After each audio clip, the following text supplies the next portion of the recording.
We're ready now for the fifth game of the World Series, and the umpires who will work today's game are grouped around Casey Stengel back of the plate. The starting pitchers for the New York Yankees, Bob Grimm, still going on with his warm-ups, and the youngster Roger Craig, who will work for the Brooklyn Dodgers, concluding his warm-ups. The sun has favored us with its brilliant rays, and while the temperature is in the cool 60s, at least the day is a happy one. And it's a happy one especially for the Dodger fans who came home here to Ebbets Field, trailing by 2 games after the Yankees had won the first 2 6-5, 4-2. And the Dodger hearts were really singing after the Dodgers came up with the victory in the third game, 8-3. And yesterday's victory over the Yankees, 8-5, which has made the series stand all even at 2 games apiece, has everybody buzzing.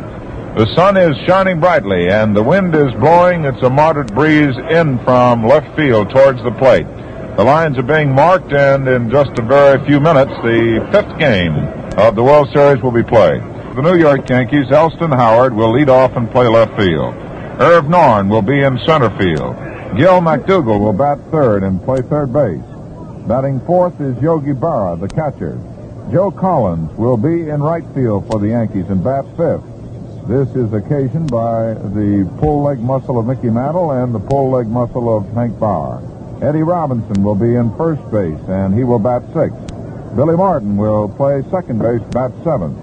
Phil Rizzuto will bat eighth and play short, and Bob Grimm, the right-hander, will go to the mound for the New York Yankees. Grimm won 7 while losing 5. In the series, he's been in 1 game, worked 1 inning, gave up 1 hit and 2 strikeouts. They will lead off with Junior Gilliam, who will play second base. Pee Wee Reese, the captain, will bat second and be at shortstop. Duke Snyder will be in center field, will bat third. Roy Campanella will hit in the cleanup spot, batting fourth and catching. Carl Perillo will bat fifth and be in right field. Gil Hodges will bat sixth and play first base. Jackie Robinson will play third base, bat seventh. And Sandy Amoros will be in left field for the Brooklyn Dodgers and will bat eighth. Roger Craig will go to the mound for the Dodgers, and this is his first World Series appearance. He's a big, tall right-hander, 6'4", weighs approximately 178 pounds. He won 5 while losing 3 in the regular season for Brooklyn. He was brought up by the Dodgers from Montreal on July 16th. He pitched his first game on July the 20th, or on the 17th, a complete game 6-2 victory over Cincinnati. So Craig versus Bob Grimm. The umpires now are discussing with Pee Wee Reese, the Dodger captain, the ground rules, and we are having a slight hold-up for the second, as they are making sure that all things are equal and that everybody understands all the playing rules that exist. The umpire today at the plate will be umpire Bill Summers of the American League. Lee Balafant will be at first. Jim Honachik of the American League will be at second. And Frank Descoli of the National League will be at third. Down the right field foul line will be the American League's umpire, John Flaherty. And down the left field line will be umpire Augie Donatelli. The inviting right field wall remains a big thing in this game. Now we can see what the discussion is about. There's a ball that is caught in the screen up on that 40-foot fence, and some of the members of the Brooklyn bullpen corps are trying to knock it out of there so that there would be no question on perhaps a ball skidding off and bouncing off in a rather strange angle and maybe changing the entire complexion of the game. But the fans are jamming in Ebbets Field. The Dodgers playing their last game at Ebbets Field. Regardless of who wins it, the series will move on to Yankee Stadium tomorrow. The weatherman says that the day will stay bright and sunny.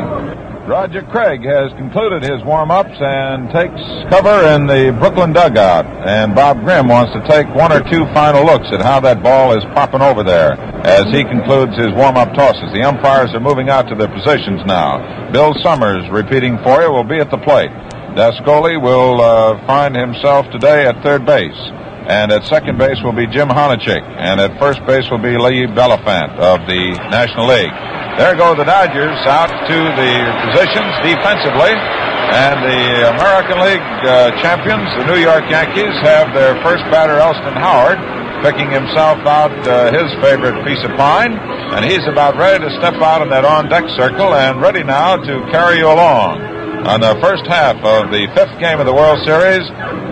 Real pleasure for me to present our partner on the series assignment, Al Helfer. Well, thank you very much, Bob Neal, and hi, everybody. Yes, we have an ideal day for it here at Ebbets Field in Brooklyn, USA. And as Bob told you, what wind we do have blowing is coming in from center field. But it's not going to be enough to hurt much at this particular time. The fly balls hit into the center field sector. And it's going to be interesting here this afternoon to see a couple of right-hand rookies going in the fifth game of the World Series. Young, likable kid from Durham, North Carolina, Raj Craig, and an equally likable guy named Bob Grimm from New York City, residing right now in Brooklyn. So it's going to be quite something. And as this game starts, we might note for you, too, that Yogi Berra will be playing in his 38th World Series game. And 38, set by a catcher, Bill Dickey, in World Series play. He'll have that record tied today. So we're ready to go with Roger Craig on the mound. As Bob has already told you, Craig 5-3 on the regular season, making his very first appearance in World Series play and getting the start to boot. And another note about Roger Craig is that he had never seen a World Series game until this year, other than listening to it on radio and seeing it on television. So it's sort of a Cinderella story for this tall right-hander who is about to pitch to Elston Howard, who is batting at .214. The first pitch swung and a miss for strike one. Craig pointing the fastball shoulder high. It's Craig on the mound for Brooklyn. Behind the plate, Roy Campanella. Gil Hodges at first base. At second, Jim Gilliam. Shortstop Reese. Third base is Robinson. Outfield in a moment. Fastball poured across again, but this one's low, and the count on Howard is 1-1 strike. Elston has 3 hits, including a home run. 3 hits for 13 at-bats in the series. Hitting at .214. Craig slips his glove and rubs the ball. Now takes his sign from Campanella. Summers down over the shoulder. Down comes the pitch, a curveball. Slow and outside, and the count on Howard is 2-1 strike. The Dodger left fielder is Sandy Amoros. Duke Snyder, who made a couple of very fine catches here yesterday defensively, is in center. And in right field, rifle-armed Carl Furillo. Bill Summers, the umpire-in-chief behind the plate. Watches this one sail in there, and so does Howard. And he swings on it and misses for strike 2. 2 strikes. The count on Elston Howard, the leadoff man for the Yankees, in the top half of the first inning.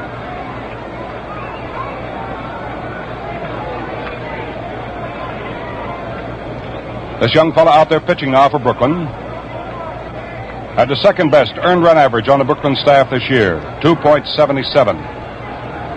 Right-hander throws a curve. It snapped off outside about knee high. 3 strikes. That's the count on Elston Howard, the Yankee leadoff man. There are plenty of people here in the stands this afternoon, jam-packed. Series all tied at 2-2. Fastball swung and a miss for strike 3. So Howard goes down swinging, and a lusty swing it was, too. So young Craig has his first strikeout in World Series play. That'll bring up Irv Noren, who is batting in the series at .083. He has 1 for 12.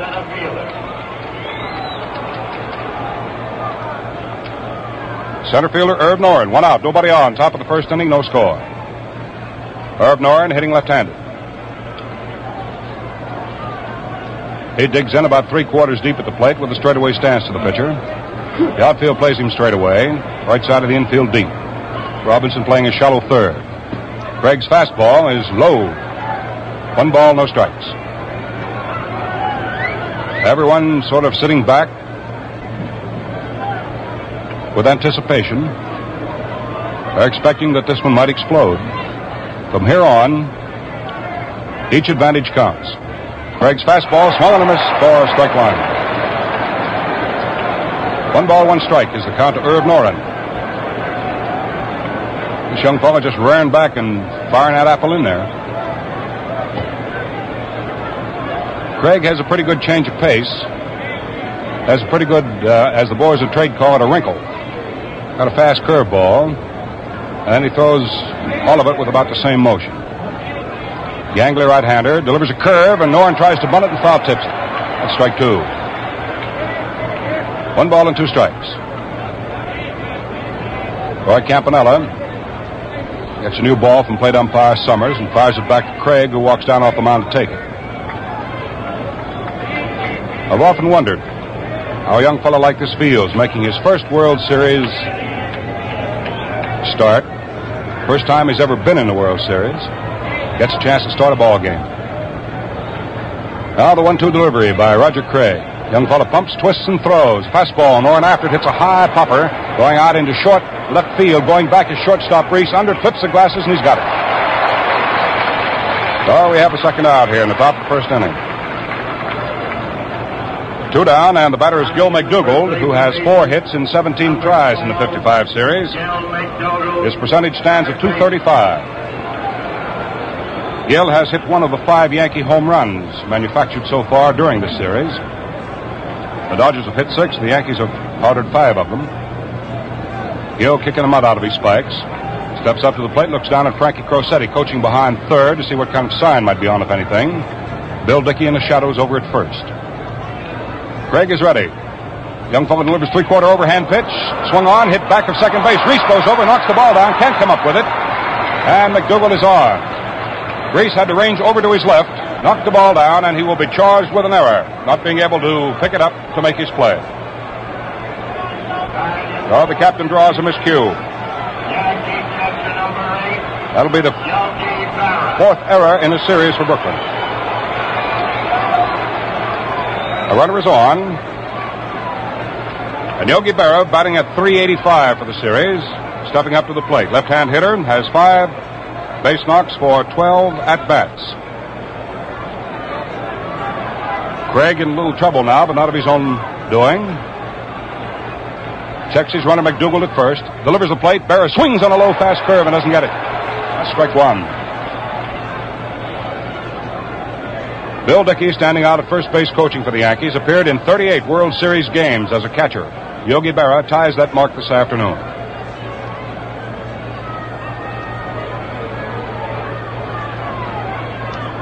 Craig checks his runner McDougald, delivers the plate. Berra swings on a tight curve and off the hands and misses for strike 2.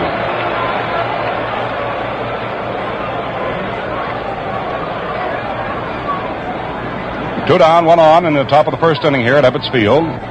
5th game of the World Series. Tomorrow, the activity will come from the Yankee Stadium. Berra waits. McDougald leads at first. Down comes the pitch. Yogi swings on it. Taps one up the first base line. Hodges has it. Tags Yogi Berra going by, and that's all. Very sure hands of Gil Hodges hold on to that ball. No runs for the New York Yankees in the top of the first inning. They had no base hits. There was 1 Brooklyn error, and 1 man was left on. So the score at the end of half an inning. The Yankees nothing. The now coming to bat Brooklyn Dodgers have nothing.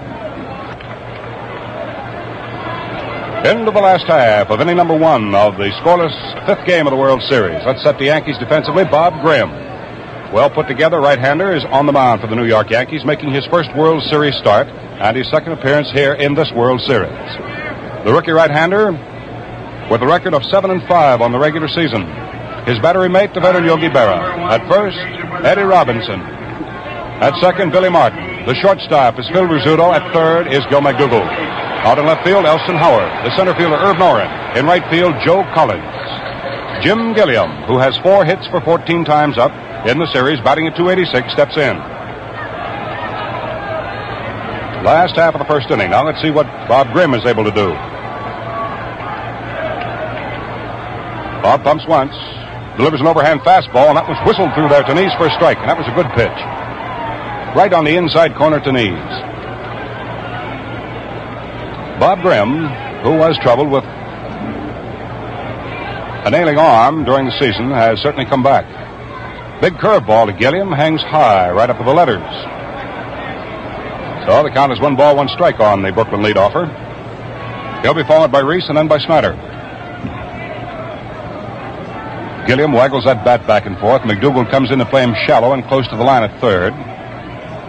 Grimm's big curveball backs Gilliam off. 2 balls, 1 strike. The outfield is fanned around the right to Gilliam, not too much, but in right field, Collins is playing deep, almost back by the red cinder track. Robinson about 2 steps off the first base line, playing deep behind first, and Martin in the hole between first and second, playing deep. big hole in the outfield is in left center. The pitch swung on by Gilliam and missed. A strike two. Jim went after a medium-speed fastball in off the fists. 2 balls, 2 strikes on Gilliam. First man up for the Dodgers. Last half of the first inning, no score in the ball game, no base runners. Just getting underway. Each side having won 2 games. The 4 that have been played right up to this minute. Grimm's 2-2 delivery. Curveball swung on and took off the first baseline. Robinson comes in, makes the pickup, and steps over on first, and Gilliam is out. 1 away in the last of the first. That'll bring on Captain Reese, batting at .375 in the series. Number 1, Pee-wee Reese, shortstop. Reese has 6 base hits and 16 times up. He'll be followed by Duke Snyder. 1 out, bases empty. Last of the first, no score. Outfield for Reese plays him slightly shaded over to right. The big hole in the outfield is in left center. Reese can poke that ball to right pretty well. Fastball to him is taken under the knees, and that's ball 1. They tell me that Grimm will not hesitate when he's in trouble to come in with that fastball of his, particularly when his control is with him.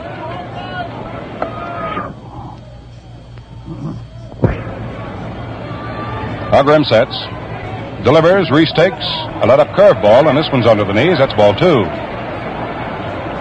Reese checking around with Billy Herman, the coacher at third. See what kind of sign might be flashed around. Jake Fittler clapping his hands together back of first. He handles the first base traffic for the Dodgers.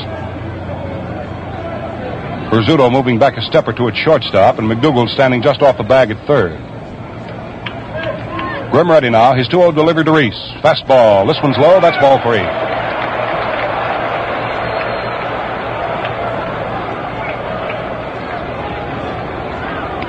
Yes, sir, they're playing for all the marbles now. Dodgers had to fight back to get even in the series. Now their feeling is that they have to go twice as hard now to keep it from slipping away. Grimm delivers a nice fastball for a strike. Reese started to chunk the bat away to go to first, and Bill Summers called him back. The count on Reese, 3 balls, 1 strike, 1 out, nobody on. Last half of the first inning, no score. A lot of bright, brilliant sunlight here on this Sunday afternoon in the borough of Brooklyn. Makes it very pleasant, as Bob has already told you. Fastball low outside for ball 4, and with 1 out, Reese draws the first free ticket. So, by virtue of the walk itself, Grimm finds himself in as much trouble as young Roger Craig had in the first inning. And Duke Snyder, who has hit 2 home runs in the series, batting at .294, 5 hits for 17 at-bats, and 5 runs batted in, is coming up to the plate.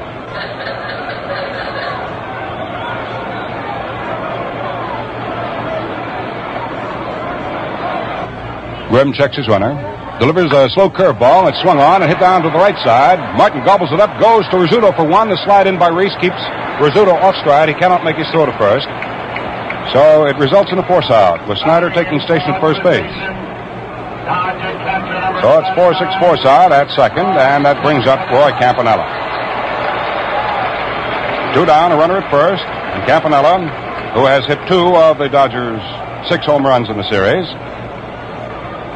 is batting at .333. He has 6 for 18. If you recall, he went 0 for 8 before he got a base hit in the series. Then he opened with a smashing home run. Grimm checks Snyder at first. Looks down at Campanella. Now delivers to him, and Campy takes low and outside. Ball was into the dirt, and Yogi Berra came up with it nicely.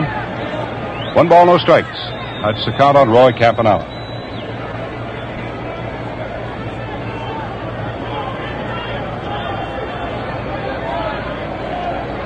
Grimm to the top of the stretch and a check of the runner once more. Snyder leads off about 2 steps.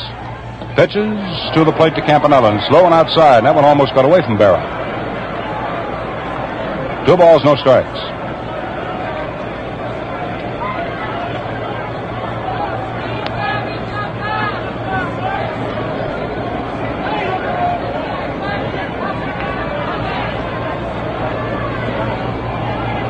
Only 4 men in this entire series have hit safely in each ball game so far.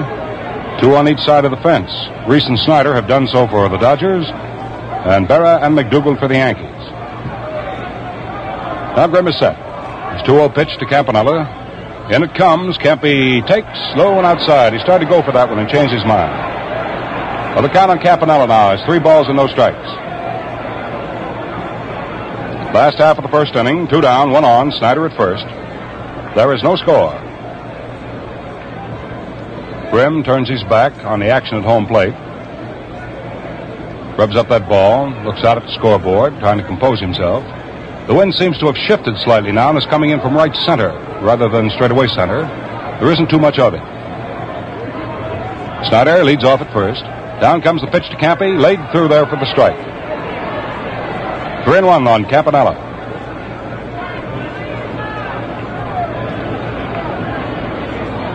Getty Robinson at first, holding the inside corner on Snyder. The wanders off just about 2 steps, and that's all.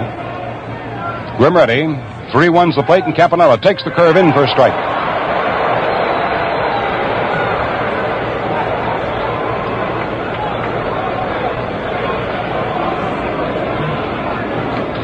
Grimm wasn't laying anything in there too good for Campy to hit at. He put a wrinkle on it. Now for the 3-2 delivery. Let's see what Snyder's going to be doing with 2 down. He may be moving. Yep, there he goes. The pitch is called strike 3. Campanella started to throw his stick away and go off the first. Summers fired up the right hand. So Grimm, like Craig, gets out of the first inning. No runs. There were no base hits in the first inning for the Brooklyn Dodgers. A walk left a man on. And there was 1 strikeout. Grimm chalks it up. So the score at the end of 1 full inning of play. The 5th game of the World Series. It is the Yankees nothing. The Brooklyn Dodgers have nothing. Coming up for the New York Yankees as the leadoff man in the second inning, the number 5 hitter in the order, Joe Collins. A guy who can break a ball game up for you in a twinkling of an eye. Joe, in this series, hit a pair of home runs for the New York Yankees. Joe Collins, right fielder. Those are the 2 hits he has for 8 tries. He's batting at .250. He'll be followed by Eddie Robinson and then by second baseman Billy Martin. Roger Craig fires the first pitch into this left-hand hitter, and it's outside for ball 1.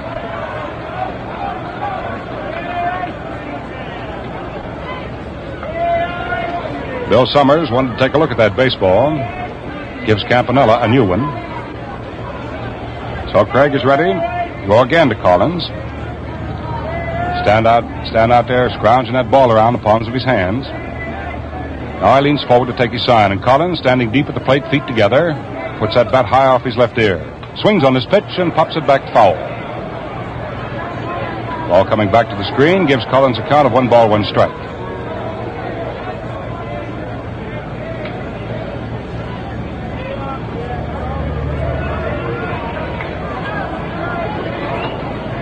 Yes, sir, there are 18 pretty grim-lipped guys out on that field this afternoon.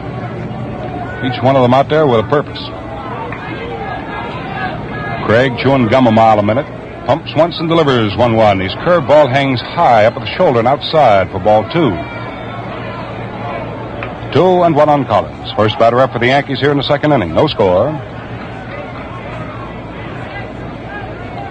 Outfield fanned around to right and playing deep for Collins. Right side of the infield deep. Fastball, and Collins peels this one back foul to the screen for strike 2.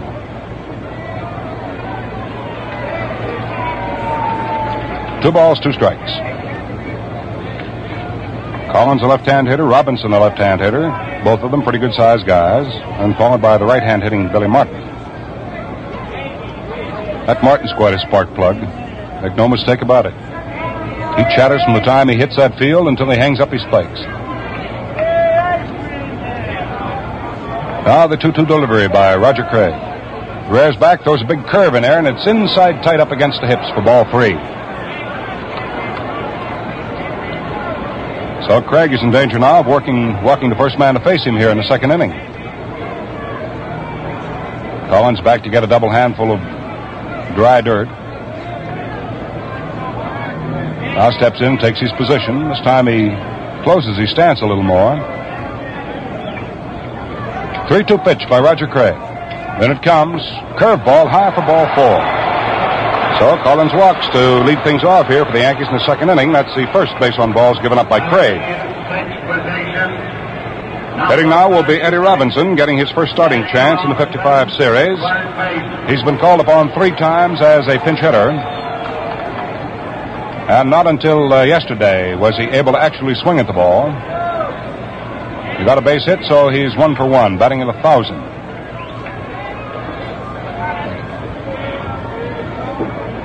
Big Robbie moving in. Big, good-looking fella. Leans over the plate. Craig offers him a curve, and it's into the dirt on the inside for ball 1. When this Robinson gets that bat back on his shoulder, peers up the alley at the pitcher, just looks as though he's saying, "Go ahead, boy, put it in there. Go ahead, dare you to." He's that belligerent looking. Craig checks his runner, delivers. Robinson takes, shaded off outside for ball 2. It's the fastball. Collins at first, nobody out, top of the second, no score. Robinson the batter with a count of 2 balls, no strikes.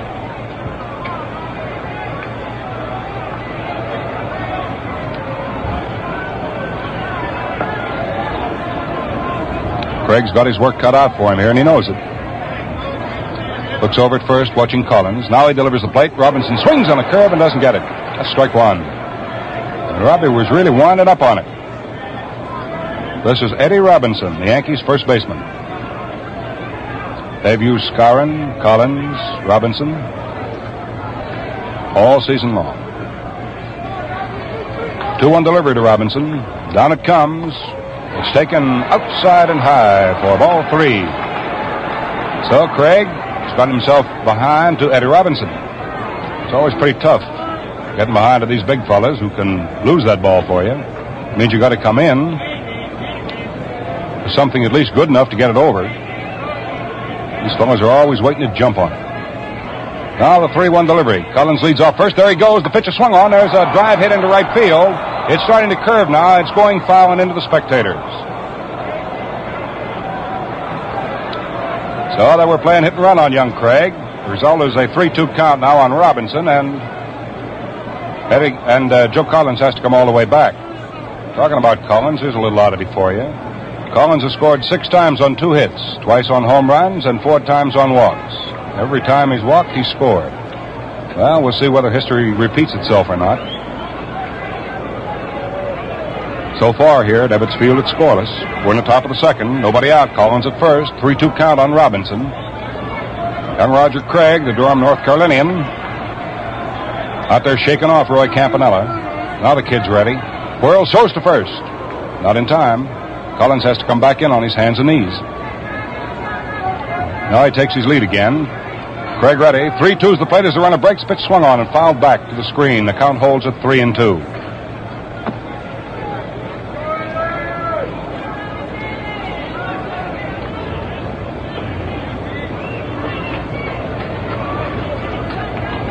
Collins comes wandering back to first base.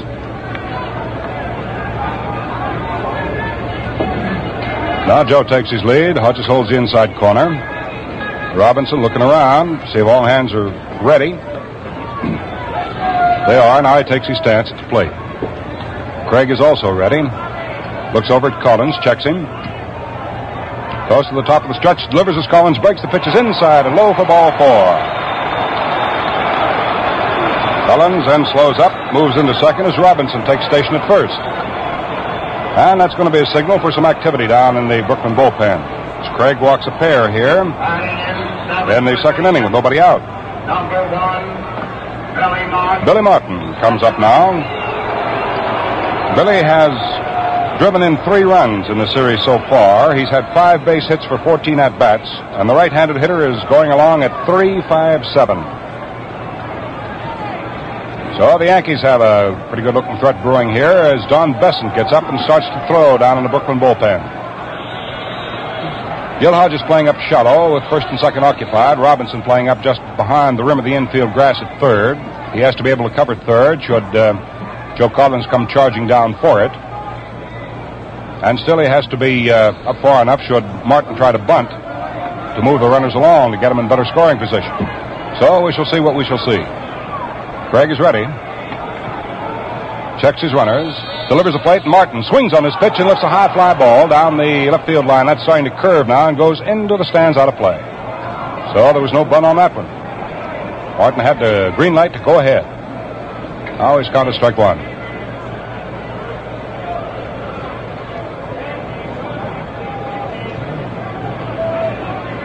Nobody out for the Yankees here in the top of the second inning. Collins at second, Robinson at first, both men having been walked.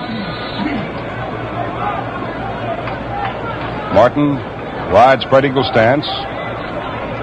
Plate, levels that bat off and lays it on his shoulder. Now Craig is ready, checks his runners, delivers 0-1. Pitch is swung on, tapped back to the mound. Craig is up with it. His only play can go to first.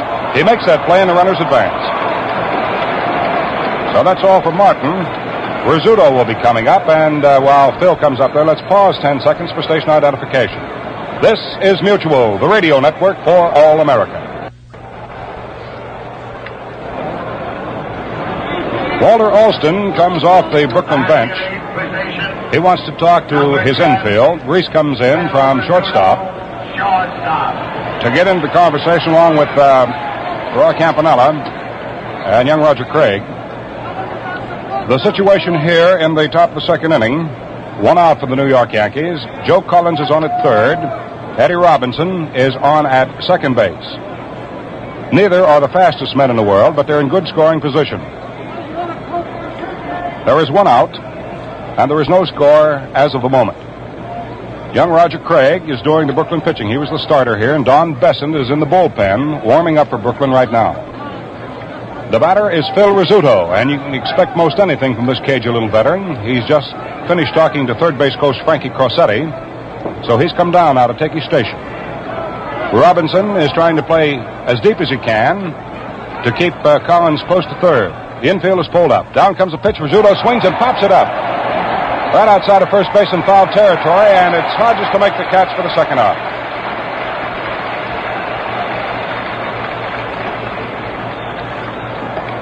Now it's up to Bob Grimm.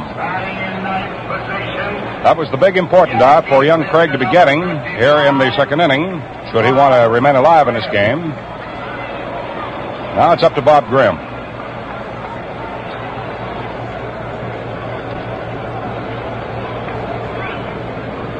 This young fella can strike quite a blow in his own behalf.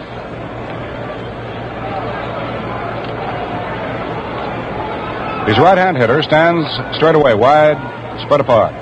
Swings on the first pitch and doesn't get it as Craig offered him that little curveball. Strike one.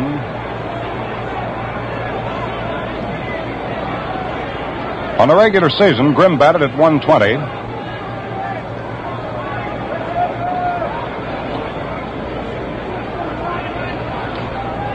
Craig ready, serves up to him. Fastball swung on and trickled off foul off the third base line. Well, Craig's got him down to strike two.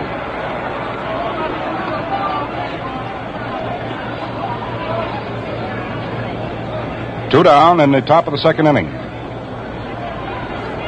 Roger Craig walked the first two men to face him, Joe Collins and Eddie Robinson. Then he got Martin and Rizzuto, and now he's working to Grimm. There's no score in the ball game. Dodgers playing their normal positions, normal depth on the infield. Down comes the pitch. Swung on. There's a bounding ball to third. Robinson up with it. Throws to first in time, and Craig's out of the inning. So it's held scoreless, and despite the fact that Craig walked the first two men to face him in the inning, it was not fatal. No runs. There were no base hits. No errors. Two men were left on. The Yankees now have stranded three and going to bat a pair of times. So the score at the end of 1.5 innings of play remains the Yankees nothing, and the Brooklyn Dodgers have nothing.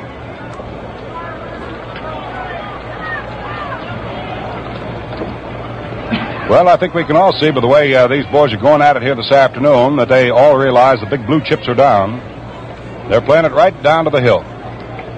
The Yankees had a pretty good opportunity in the second inning and weren't able to cash in. Now let's see what the Dodgers are able to do in their half of the second, with Carl Furillo, Gil Hodges, and Jackie Robinson coming up in that order.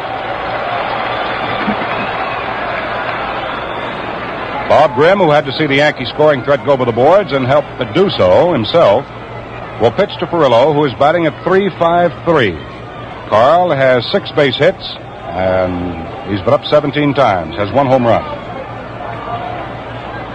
Grimm ready. Throws fast curveball. It backs Furillo away from the plate. That's ball 1.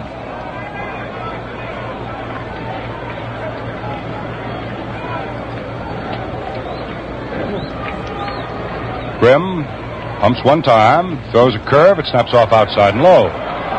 2 balls, no strikes. The count on Carl Furillo, hitting number 5 in the Dodger order. Then comes Hodges, who is on deck right now. Curveball, swung on line, right to McDougal. Right in his tracks. Gill flags it down, so there's the first out. Batting in 6th position. Gil Hodges is hitting a .250 in this series. He has 4 for 16. Has 1 home run.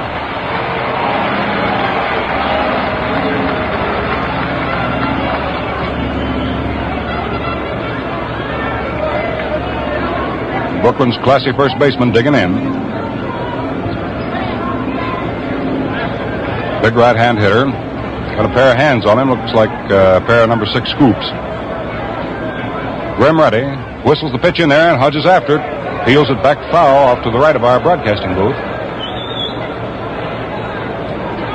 Strike 1. Count on Hodges. 1 out, nobody on. Last of the second, no score.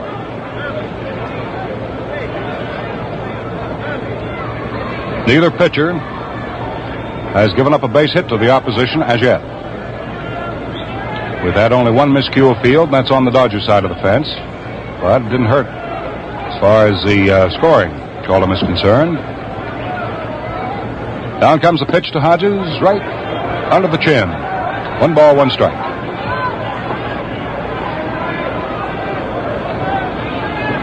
Jackie Robinson is on deck to hit next for Brooklyn.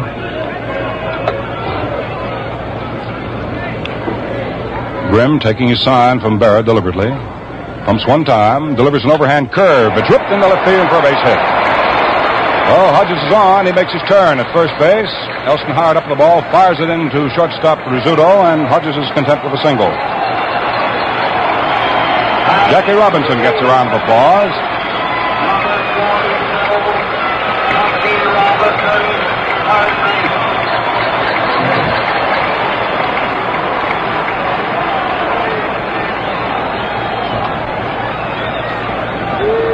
One out, 1 on for Brooklyn, last half of inning number 2. First base hit in the ball game, and Robinson hitting a 200 is coming up. Robbie has had 3 for 15 series play this year, has driven in no runs. Grimm tries his fastball on Jackie, and it's low for ball 1.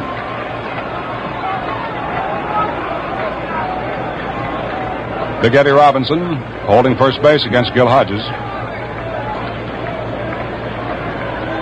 Gil standing there with hands on hips, waiting for Grimm to climb up to the top of the mound before he takes his lead. Now he takes that lead. Grimm is set, checks his runner. Overhand curveball. Robinson hits a line drive to Rizzuto. A quick throw over to first base, not quite in time. Almost got it, Hodges, but not quite. Boy, that Rizzuto can get that ball away in a twinkling of an eye. Oh, we have the second out. Batter is Sandy Amorose. Sandy's played in a couple of ball games now. He's had 2 base hits for 4 times up, batting at .500. Has 1 run batted in. Left-hand hitter with a straightaway stance. Thumb keeps waggling that bat back and forth. Grimm is ready, checks his runner. Delivers the plate. Amorose takes a slow curve, popped in there nicely for a strike.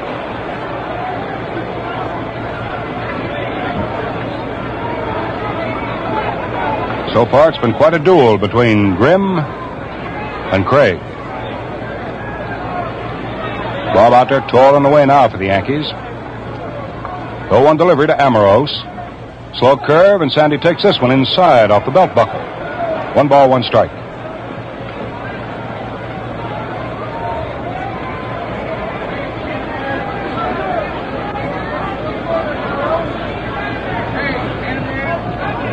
Grimm taking time to massage the ball.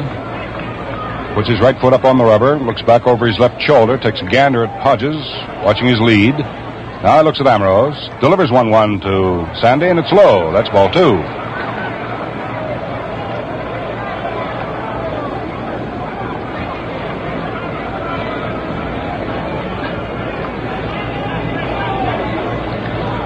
So far, no score in this one.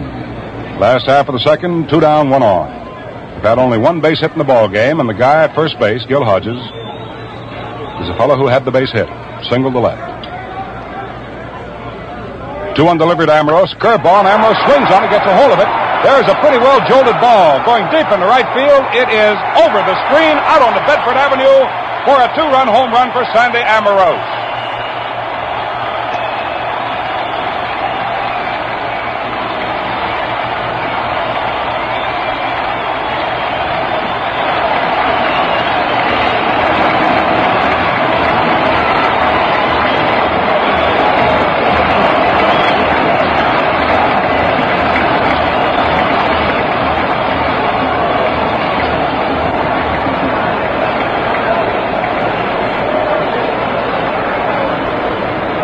Sandy Ambrose gets his first World Series home run and puts the Brooklyn Dodgers out in front here in the last half of the second inning, 2-0. That will be the 7th home run in this series for the Brooklyn Dodgers. Up at the plate now is Roger Craig. Tall, skinny right-hand pitcher. Swings on the first one, doesn't get it. That's strike 1.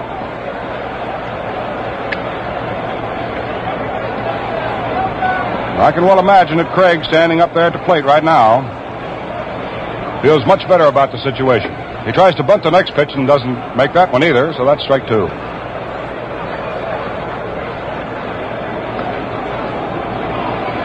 Fans are still buzzing. Low Sandy Ambrose. It's not much bigger than a half a pound of soap after a hard day's washing. Curveball inside off the chest. Craig gives him ball 1. 1 ball, 2 strikes. So there's some Dodger power here popping out where actually it has been least expected. Tail end of the batting order. Sandy Ambrose sitting in the number 8 spot, manufacturing a 2-run homer. Grimm delivers. Craig backs off McCurve in off the shoulder. 2 balls and 2 strikes.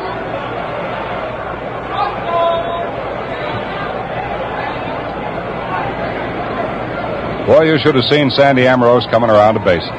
Crowd, head back. Man, he looked like a horse running for the roses. Pitch to the plate is outside to Craig for ball 3. 3 balls, 2 strikes.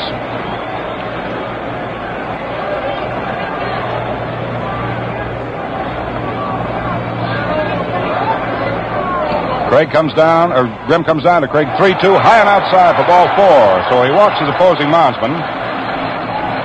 That'll be the second base on balls given up by Grimm. He's now given up 2 runs, 2 hits, 2 bases on balls. He struck out 1 man. And we move off to the top of the batting order for Jim Gilliam. Here in the second inning, Gilliam coming up with Roger Craig at first base. Gilliam led off in the ball game for Brooklyn. In the first inning, hitting a ball down to the right side, just wide of first base, and Eddie Robinson handled it flawlessly and stepped on first to get him.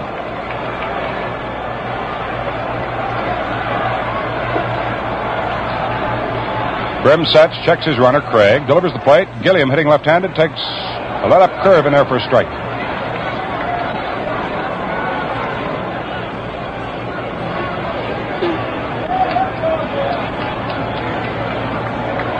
Last of the second, 2 down, 1 on, 2-0 Brooklyn. Bob Grimm ready. Looks at Craig at first, feeds the plate a fastball, and it's over right at the knees for strike 2. No balls, 2 strikes on Jim Gilliam. If you're a Yankee fan, you're looking to the third inning. It'll be Howard, Norton, and McDougal up in that order. In the third for the Yankees. Grimm sets again. Looks at Gilliam. Delivers a fastball, and Gilliam after it rips it out into right center field. That's going to be in for a base hit. Craig is going down to second. He keeps on legging. The throw comes into second base, and Gilliam holds it first. So Gilliam pops one out into right center field for a base hit. To get his pitcher, Roger Craig, down to third with 2 down.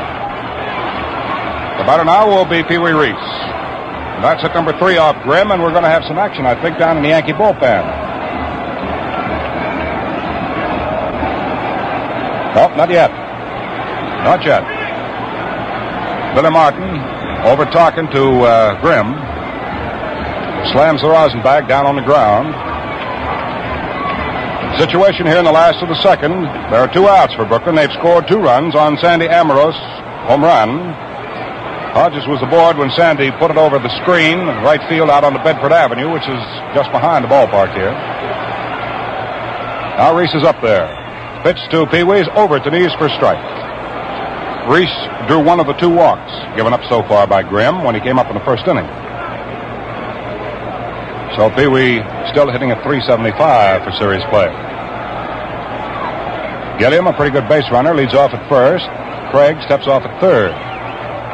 Grimm ready. Delivers to Reese. A curveball. It backs him away from the plate. Comes in knee high.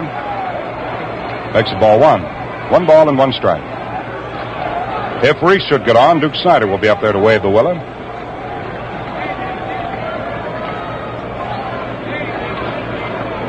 They're squirming around down at Yankee bullpen now. So far, no one has gotten up to throw, but they're sort of moving and fidgeting. Grimm ready. So is Reese. The runners lead. And down comes the pitch. Reese after it hits a bounding ball to McDougal. He's up with it very nicely. Throws to first base in plenty of time to retire the side. So that's all for the Brooklyn Dodgers here in the second inning. But they do break the ice, picking up 2 runs on 3 base hits. There were no errors, and 2 men were left on. So the score at the end of 2 full innings of play. The Brooklyn Dodgers now have 2, and the visiting New York Yankees have nothing. With the band playing in the background here at Ebbets Field, they're hooping it up a bit. We go to the top of the 3rd inning and the top of the Yankee batting order for Elston Howard. He'll be followed by Irv Noren and then by Gil McDougal. Roger Craig back to the mound to work his 3rd inning in World Series play. Finds himself ahead by 2 runs. Elston Howard came up in the 1st inning, and Roger Craig on fastballs and a fast curve struck him out. So he's 0 for 1.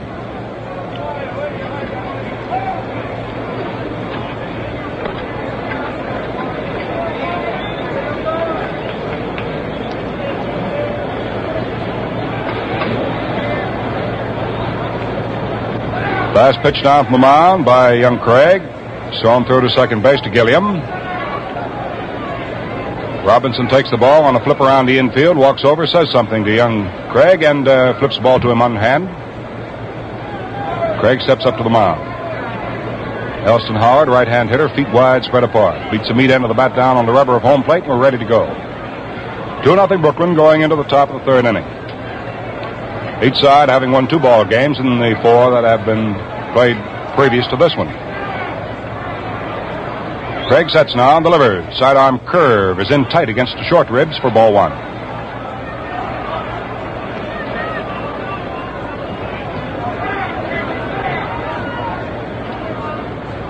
Craig right back. Overhand fastball, and this one's at the knees for strike 1. 1 ball, 1 strike on Elston Howard.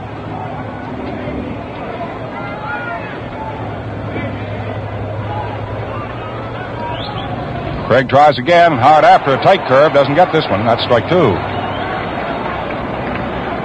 Tried to fall away from that one, hit it into left field. Reese playing deep at shortstop, midway between 2nd and 3rd. Robinson down near the line, deep behind 3rd. Outfield almost straight away to Howard. They're playing him deep. Craig tries a let-up curveball, and this one snapped off outside for ball 2.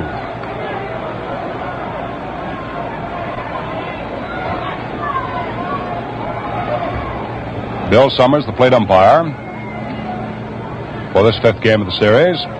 Looking down over the shoulder of Campanella now as Craig serves 2-2. Howard swings and misses for strike 3. I don't know what that Craig saw on, but Howard was really going for it.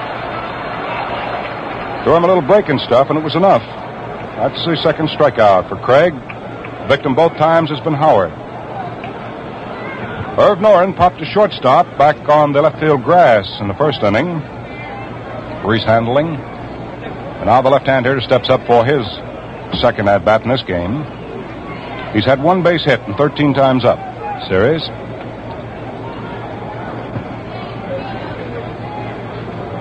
Grips up somewhat on the handle of the bat. Holds the bat high above his left ear.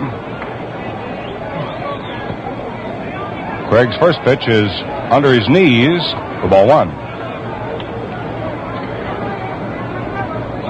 1 ball, no strikes. 1 out, nobody on, top of the third. Brooklyn leads 2-0. Rookie Craig serves up the pitch, and it's outside. Noren started to go and checked up in time. 2-0.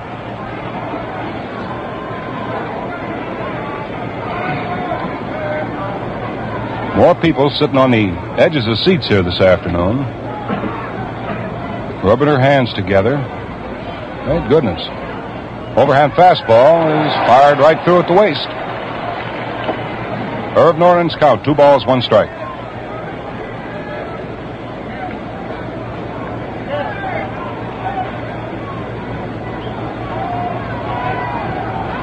Noren pushes that bat away from him, holds it high.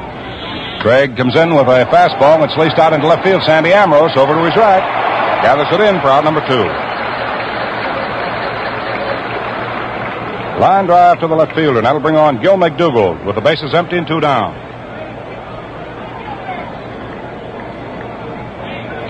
You know, it's something to sit here and just watch the way various members of a ball club can spark their team at a given interval. Fellows like Rizzuto and Reese, Martin, Hodges, Robinson. At any given time, they may be able to come up with just the right thing to say to the guy upon whose shoulders the pressure has been centered. Craig delivers a high curve to McDougald for ball 1.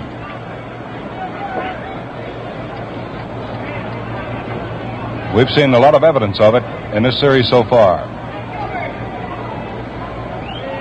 Craig throws a curveball and swung on and missed for strike 1.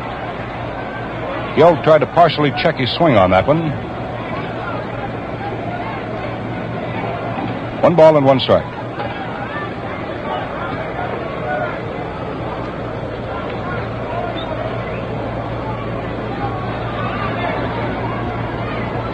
Craig throws a let-up curveball. It's hit on 3 hops to short. Reese comes up with it, fires across to Hodges in time, and McDougald is out.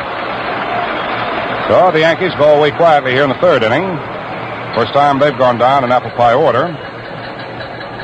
Nothing across, and the score at the end of 2 1/2 innings of play remains Brooklyn 2, and the Yankees have nothing.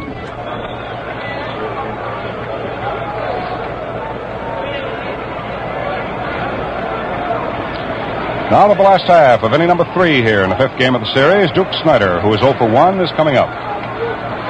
Duke hitting left-handed. Grimm serves up a curve, and Duke lays off it and takes it, and it's through there for a strike.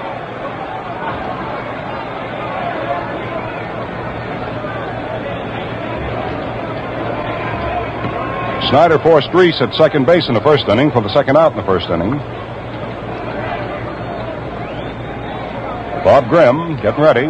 Young fireballer throws the fastball, and it's over for strike 2.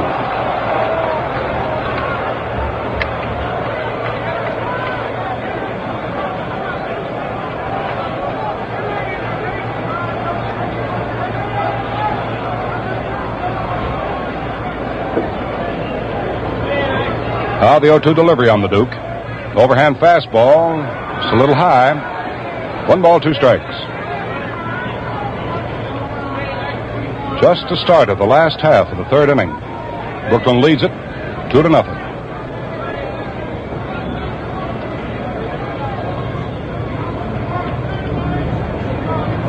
Grimm taking care of that ball out there. Slips his glove back on his hand. Snyder patiently waiting. Now the bearer's mitt comes up as a target, and Grimm is ready to pitch on the 1-2 count. Rears back, throws a big curve in there, and Duke after it hits a high drive deep in the right field. Collins backs up and watches it. We're watching it too, and it's over the right field screen for a home run for Duke Snyder.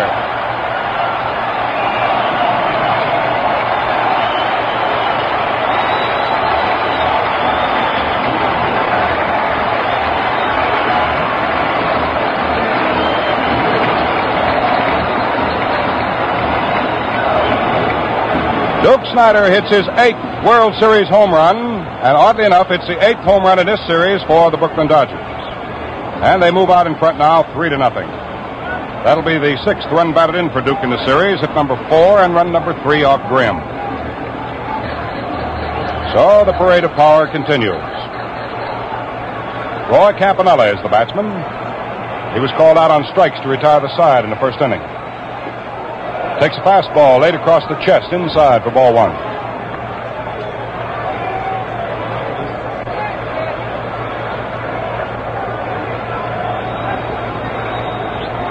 Grimm tries again. Pitch is swung on and hit out into center field. Irv Noren makes a nice running diving catch. And I think he may have hurt himself. He really dived out to his right to make a fine catch on that one. He'll get a nice round of applause, and rightly so. Robbed Roy Campanella of perhaps extra bases.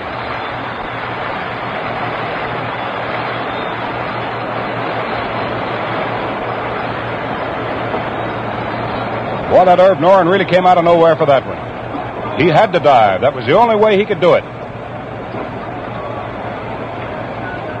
The batter for Brooklyn now is Carl Furillo. As soon as we find out what happens with Carl, we'll have time for station identification around the network, so don't run away, fellas. Overhand fastball to Furillo was swung on and missed for strike 1. Boy, what a catch by Irv Noren. You like to see competitive spirit like that. Grimm 0-1's the plate. Fastball shaded in off on the inside for ball 1. 1 ball, 1 strike.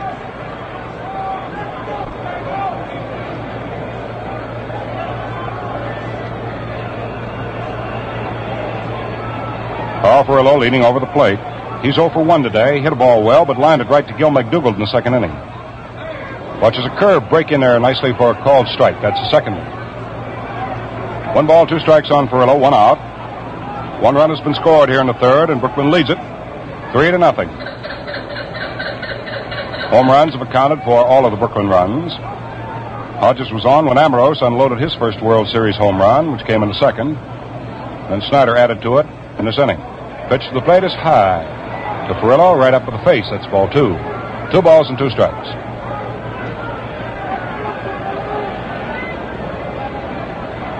On deck to go next is Gil Hodges.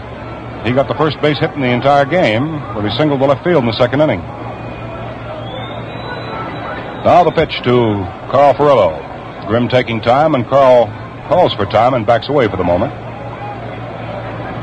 Now he's back in. Bill Summers says, go ahead, Grimm, and make your pitch. Here it comes. Curveball swung on a miss for strike 3. So before Hodges gets up there now with 2 down, let's pause 10 seconds for station identification. This is Mutual, the radio network for all America. 2 down, the base is empty, and Gil Hodges standing in. Last half of inning number 3. Brooklyn leading 3-0. Grimm delivers a fastball and drills it through at the knees for strike 1.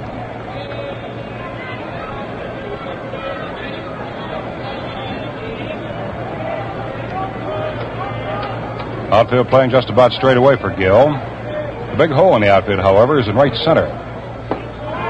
Gil comes after a fastball offered by Grimm. Doesn't get this one either. That's strike 2.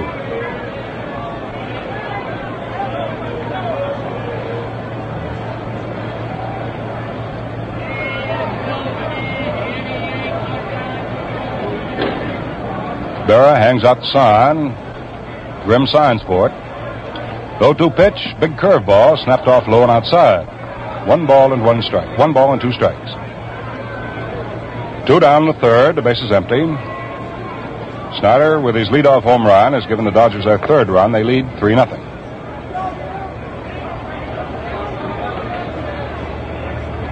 Grimm pumps, delivers 1 and 2 to Hodges. Curveball, and Gil swings and misses for strike 3. Very nice curve snapped off the end of the bat. That'll be the 3rd strikeout for Grimm, and here in the 3rd inning for Brooklyn, 1 run on Snider's home run. That was the hit in the inning. There were no errors. Nobody was left on. Score at the end of 3 full innings of play now. It's Brooklyn 3, and the New York Yankees have nothing. To start the 4th inning for the New York Yankees, Yogi Berra Hitting number 4 in the order will be the first man up. He'll be followed by Collins and then by Robinson.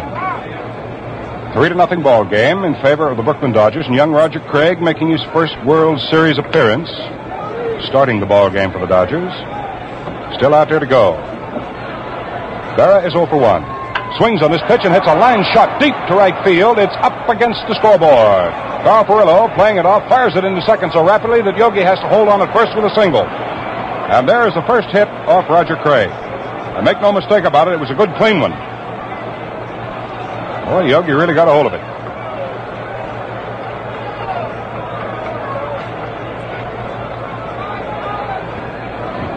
Joe Collins was walked in the second. So he's coming up for his first official at-bat now. Yogi Berra, the Yankee base runner at first.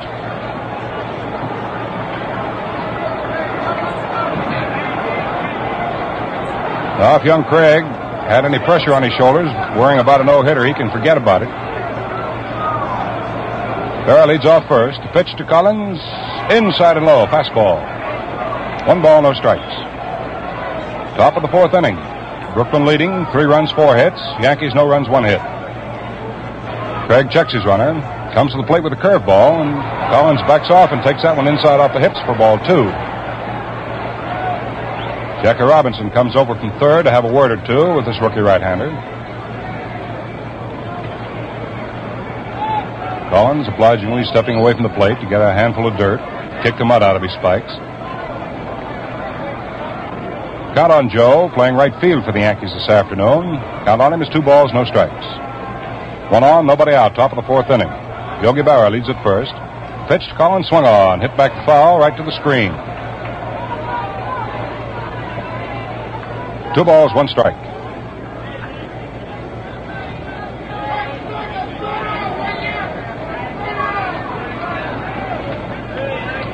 Craig has a new ball to work with.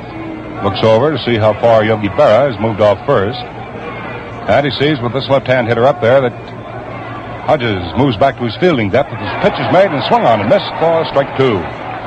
Joe almost went down to his knees when he didn't connect with that one.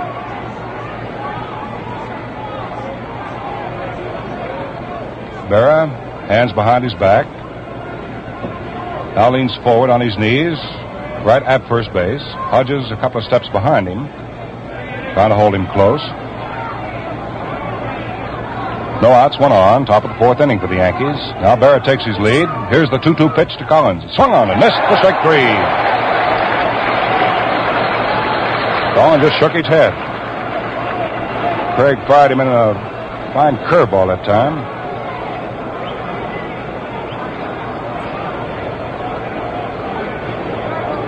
That's 3rd strikeout for Roger. The batter is Eddie Robinson, whom he walked in the 2nd inning. So he'll face the big left-hand hitter again with Yogi Berra at first and 1 down. Score 3-0, favor Brooklyn.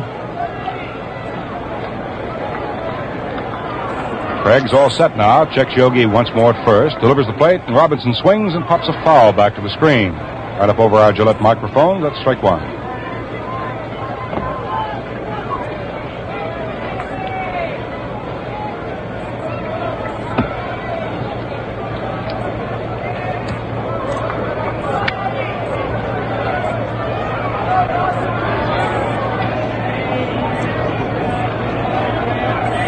Robinson watches Craig's curveball go by, and it's low. Count on Big Eddie. 1 ball and 1 strike. 1 out, 1 on, top of the 4th. Yogi Berra getting the first base hit off Craig. Line smash to the scoreboard in right center field. He's on at first base and leading off right now. 1-1 pitch. Robinson doesn't offer, and the pitch is outside. 2-1.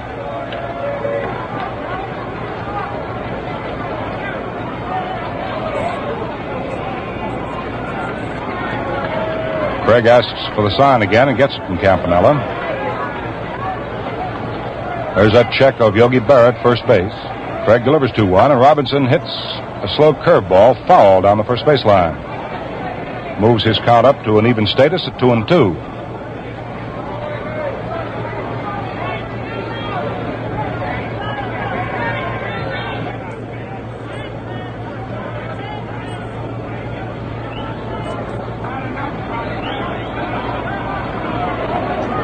Well, Craig's all set again. So is Robinson. Berra starts his lead again at first base. 2-2 count on Robinson. Pitch is in, and Robinson takes it right off the fist, but inside tight. 3 balls, 2 strikes.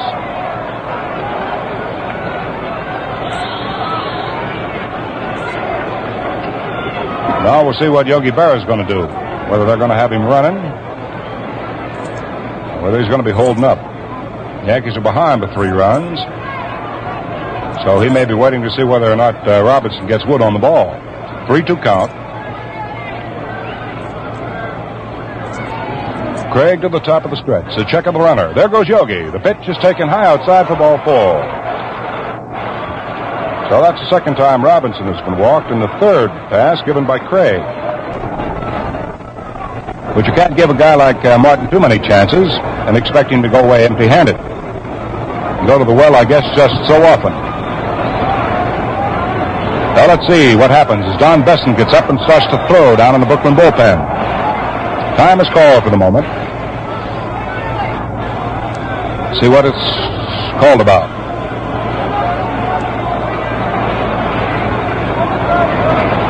Some discussion there at first base with Eddie Robinson and Bill Dickey. Now time is called back in. Runners at first and second, 1 out, top of the 4th inning. Brooklyn leads 3-0. Yogi off second. Down comes the pitch to Martin. Swung on a miss. 4, strike 1. He went after a tight curve right up to the letters.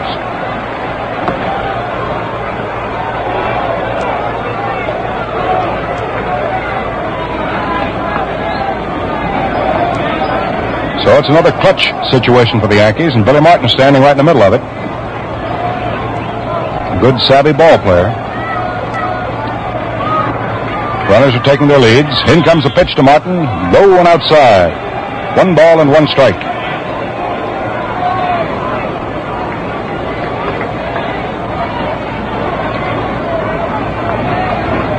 Craig taking plenty of time as he gets his sign. Looks back over his right shoulder, checking Berra at second. Then delivers to the plate. A soft curve swung on by Martin. Looped out into left field. It's going to be in there for a base hit. Here comes Sandy Ambrose up with the ball. Makes his throw into the plate. Yogi Berra comes in to score. And Eddie Robinson goes to second. Now it's 3-1. Billy Martin comes through. A looping fly ball to left for a single to drive in his 4th run in the series. That's hit number 2 and run number 1 off Roger Craig. So the tying runs are on now for the Yankees. Martin at first, Big Eddie Robinson at second, and the batter due up is Phil Rizzuto, but it's not going to be Phil. It's going to be Big Moose Skowron. And Jerry Coleman gets off the Yankee bench to start warming up to take Rizzuto's place of field in the last half of the 4th inning.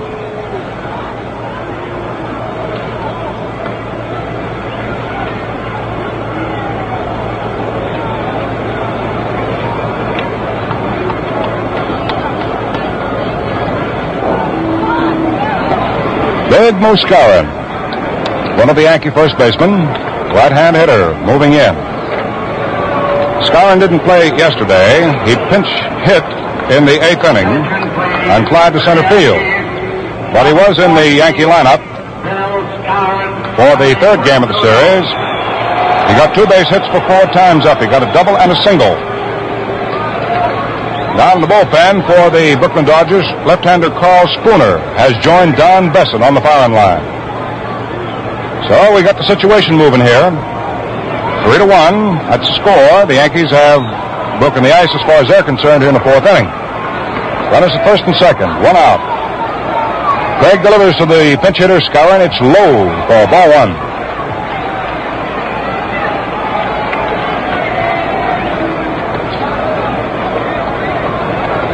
Eddie Robinson takes his lead at second. Craig ready. Delivers to Skowron. The pitch is swung on and popped up in foul territory right behind the plate. Campanella waiting for it to come down. And he's got it. There's the second out. The runners hold.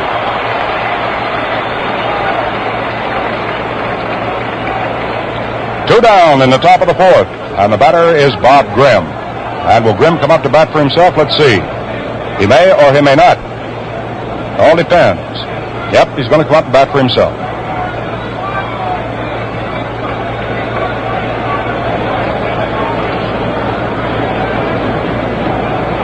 For the Yankees, they have the tying runs on. It's 3-1 right now in favor of Brooklyn. Top of the fourth inning. Eddie Robinson at second. Billy Martin, who has driven in the first Yankee run here today, is on at first base. Bob Grimm, the pitcher, is coming up. Robinson threw him out when he came up his first at bat.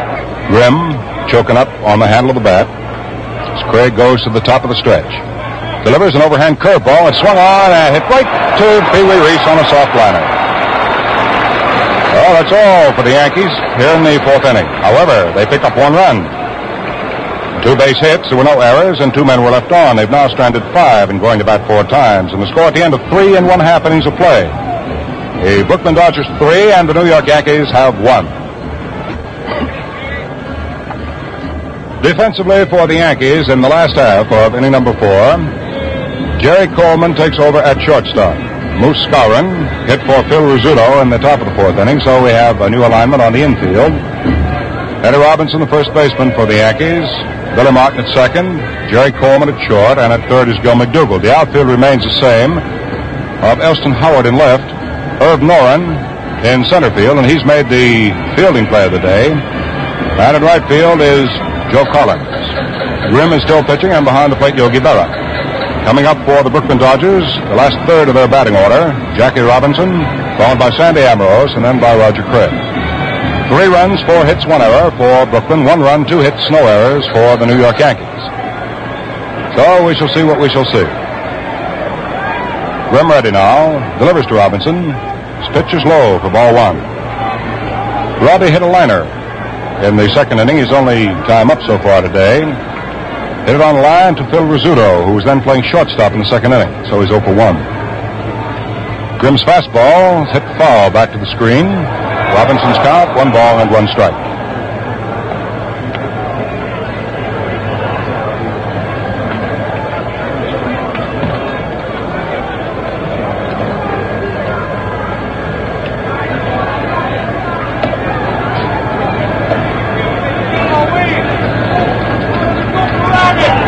Grimm sets his 1-1 pitch, an overhand curveball bites into the dirt, and Robinson takes the count of ball 2.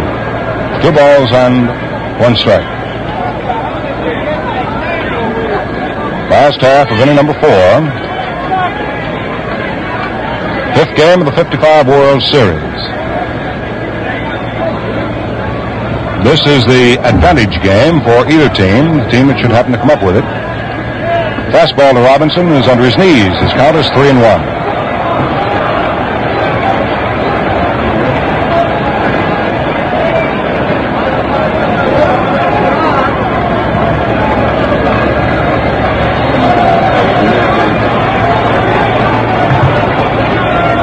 Delivery. Grimm tries the fastball. It's high inside for ball 4. So Robinson draws a walk to open the 4th inning. That'll be the 3rd base on balls, surrendered by Grimm. Sandy Ambrose comes up there. He turned out to be a slugger in the 2nd inning, when he hit a 2-run home run to get the Brooks out in front 2-0. There's 3 runs batted in the series now. Little left-hand hitter. Grimm pitches him a curveball. It's over for a strike. McDougall is playing a shallow third up on the rim of the infield grass with this left-hand hitter up there. The right side of the infield deep, particularly Martin in the hole between first and second. Now Billy comes up a step or 2. Play on the skin surface of the infield. Robinson holds the inside corner on Robinson. In comes the pitch. Swung on by Sandy and missed for strike 3. He went after a low curveball. No balls, 2 strikes. Jackie Robinson, the base runner at first. Eddie Robinson, the first baseman, holding against him.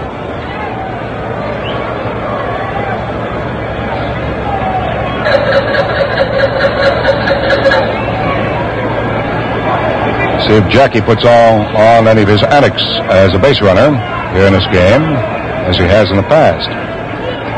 Takes his lead at first. Now the 0-2 pitch to Sandy Ambrose. Down it comes. Sandy swings and strikes out. Nice curveball off the fists. Strikeout number 4 for Bob Grimm. The batter will be Roger Craig, who drew a pass in the 2nd inning, so he's up for his first official time now.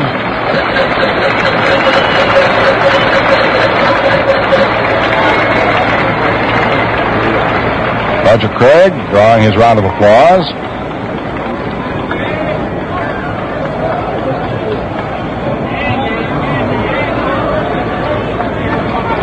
Grimm ready to work to his opposing moundsman. Delivers, and Craig squares off the bunt, takes the pitch slow and outside. 1 ball and no strikes.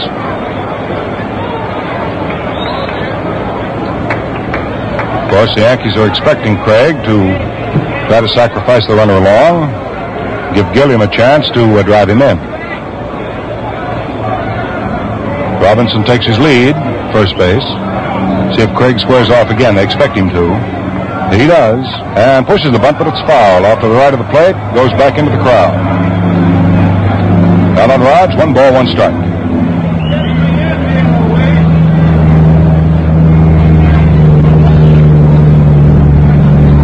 New York's Governor Harriman, down behind the Dodger dugout, sort of getting to be a habit with him getting foul balls. He got either 1 or 2 yesterday, and he's just picked up 1 today.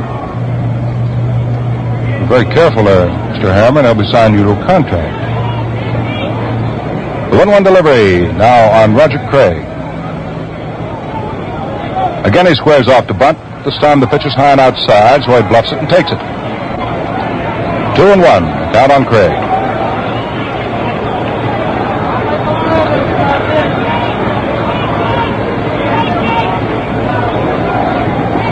Bob Grimm wanders around pitcher's mound, goes down for the rosin bag, drops it, steps back up, hides that ball behind his right hip, looks over at Robinson. Jackie taking about a 2-step lead. Now Grimm is ready. Delivers 2-1 to Craig, who this time does push the bunt up the first base line. Grimm is going to have to handle it, and fires to Billy Martin, who covers, and he's firing the ball over to Coleman, who cannot hold it, and Robinson, who at buck going to third, must go back to second. So the sacrifice works. That's what it really amounts to. But young Martin, playing heads-up ball, tried to fire to Jerry Coleman to get Robinson, who had made his turn at second and was bluffing going on to third. Give that Robinson an inch, he'll take a mile.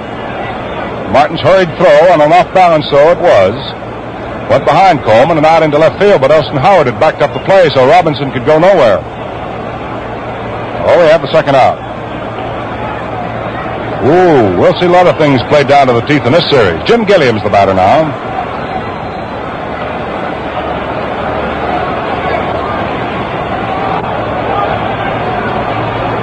Grimm pitches to Gilliam. Fires him a curveball in there, good for a strike. Gilliam has 1 hit and 2 tries. He singled to right center in the second inning.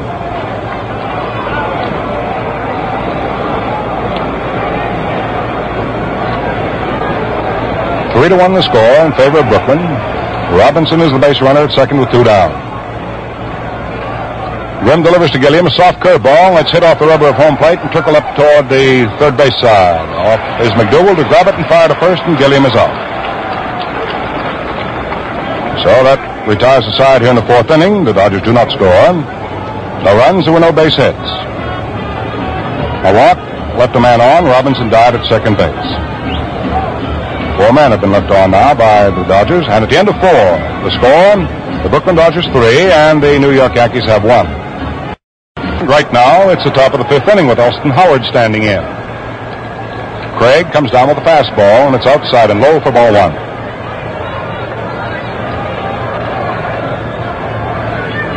Craig has struck out Elston Howard twice. So he's 0 for 2. Roger delivers. Soft curveball. It's low. Howard started to go for it and checked up to take ball 2.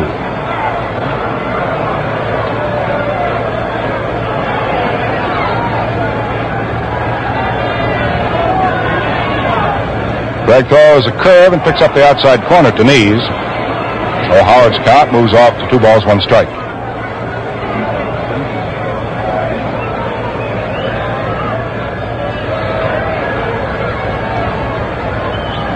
Campanella holds the mid up. Craig uses it as a target, fires in there, and Howard rips it out into left field for a base hit. Ambrose up with it, fires in to shortstop Reese. Howard is on.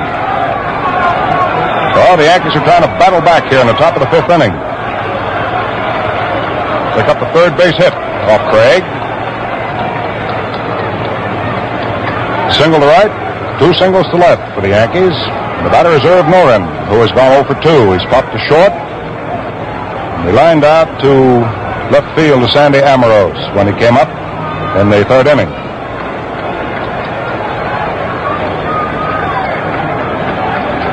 Activity down in the Brooklyn bullpen. Don Bessent, left-hander Carl Spooner.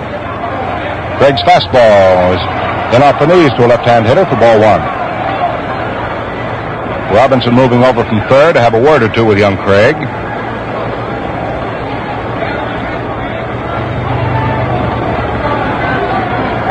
Three to one score. Brooklyn leads it. The Yankees are challenging again. Howard leads off first. Pitch is made to the plate. Noren swings on it and pops it up in foul territory. Coming back deep of the screen is Campanella. Can he get it? He cannot. It's about 2 feet up on the screen. 1 ball and 1 strike. The count on Irv Noren. Bill Summers right back there with Campanella to see whether or not Campy was going to be able to make the catch. When you go to your ballpark, do you ever watch the umpires run? They're right there on top of the plays, aren't they? It's one of the prime requisites, the umpiring profession. Being agile enough to get around, see what's going on. Now the 1-1 delivery to Irv Noren. In it comes. Noren takes high and outside for ball 2. 2 balls, 1 strike on Irv. With Howard at first base for the Yankees here in the top of the fifth and nobody out. 3-1, Brooklyn over the Yankees in the fifth game of the series. Noren wiggles himself into position. Craig serves him up a slow curveball. It's hit off the end of the bat. Down to Gilliam at second. He's up with the shovels to reach for one at second base. Throw to first. Double play. So the Dodgers come up with their 8th double play of the series, the first here this afternoon. That breaks the back of the big threat.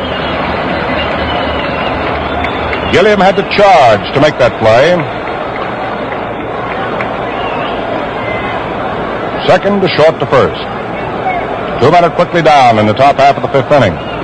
The batter now will be Gil McDougald.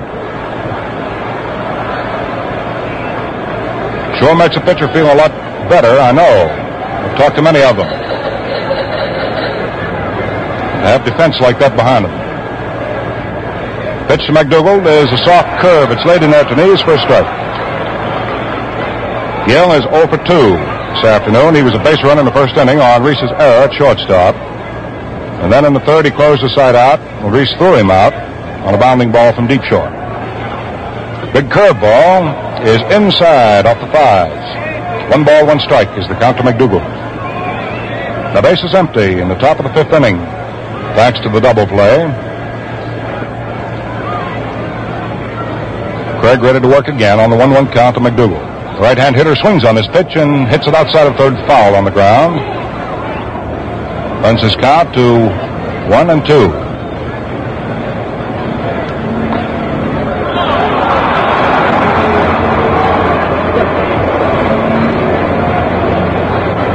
Now with the ball, Roger Craig is all set and ready to go.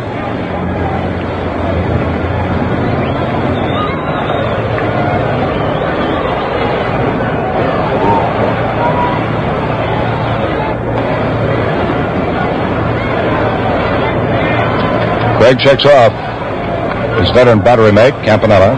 Now accepts the third set of signs. Delivers 1-2, and McDougald takes a high curve off the shoulder. Started to twist after it and then got away from it. 2 balls, 2 strikes.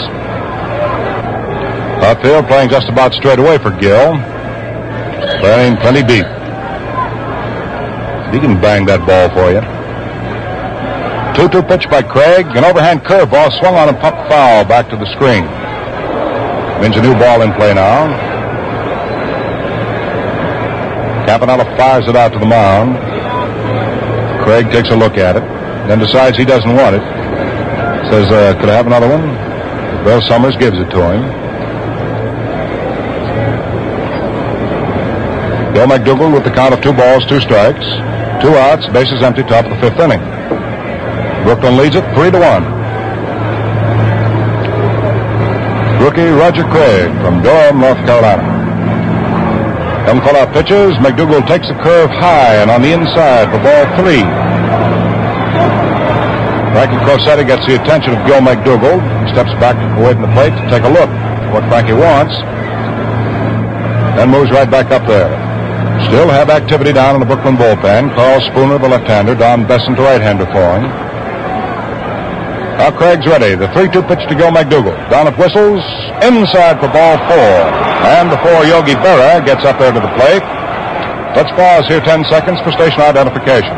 This is Mutual, the radio network for all America. 2 down, 1 on in the top of the 5th inning. Roger Craig has walked his 4th man, and Gil McDougal is the Yankee base runner. Yogi Berra got the first hit off Roger Craig, smacked one against the scoreboard as the leadoff man in the 4th inning. A single. Swings on his pitch and hits it right down to Hodges. He digs it out of the dirt, steps on first. Bing, just that fast, that's all. Well, that ball was smashed right at Hodges' feet, and he went right down in the dirt and picked it right up. No runs, 1 hit. The walk left the man on. And there were no errors in the inning. So the score at the end of 4.5 innings of play remains Brooklyn 3, and the New York Yankees have won. Well, we've had quite a ball game so far here at Ebbets Field. It's a 3-1 count, Brooklyn leading, and they're scrapping to stay in the series along with the New York Yankees. And I know, sitting over here to my right, young fellow who has been observing and knows that we have quite a ball game going. And he'll be calling the last section of it for you, so let's all rear our ears back and listen to our buddy Bob Neal. Come on, Bob. Thank you very much, Al. I was especially interested in watching the look on Yogi's Berra on that drive that you so beautifully described, that sharply hit ground ball that Gil Hodges just seemed to reach down and seemed to have a big magnet in his glove, and there it was, and there was his foot on the bag, and Berra almost popped back. So the Dodgers displaying beautiful defensive ability, with a youngster out there today who's not only getting his first World Series start, but as Al told you earlier, is actually seeing his first World Series game. So the Dodgers come around the last half of the 5th inning. And the 5th inning in the previous games played in the series has been a big one for the Dodgers. Pee Wee Reese, the captain, who is looking for his first hit. He's walked once, takes a curveball from Bob Grimm that's thrown outside for a ball. The outfield for the Yankees has Howard in left field, back near the wall. In right center, a few steps is Irv Norn, and Collins is around in right. Gil McDougal is playing about 1 step off the edge of the grass at third base, and deep and short is Jerry Coleman. And Grimm's ready, and he delivers a fastball swung on. A drive into right center field. Moving over for it is Irv Norn, shading his glove with his eyes with his glove, and he makes the catch. Norn, who is a left-hand thrower and has that glove in his right hand, in crossing over to right center, had that glove up, shading his eyes, got the glasses down, and made the catch. So Pee Wee Reese goes out to Irv Norn in right center field, and there's one away for the Dodgers in the last half of the 5th inning, and here's Duke Snider. Duke has a home run in 2 times at bat. He forced a run in the first. His home run in the third was a big drive. The Duker waits. The left-hand batter swings on a curve. He misses for a strike. Grimm has what they call in the trade a live arm. He can pump that fastball and it jumps. His curveball breaks sharply, and his slider pops in there. And he has a good let-up. The outfielder on the right, out of respect for the Snider, the Duker's big power, takes a fastball high and outside. It's 1 ball, 1 strike.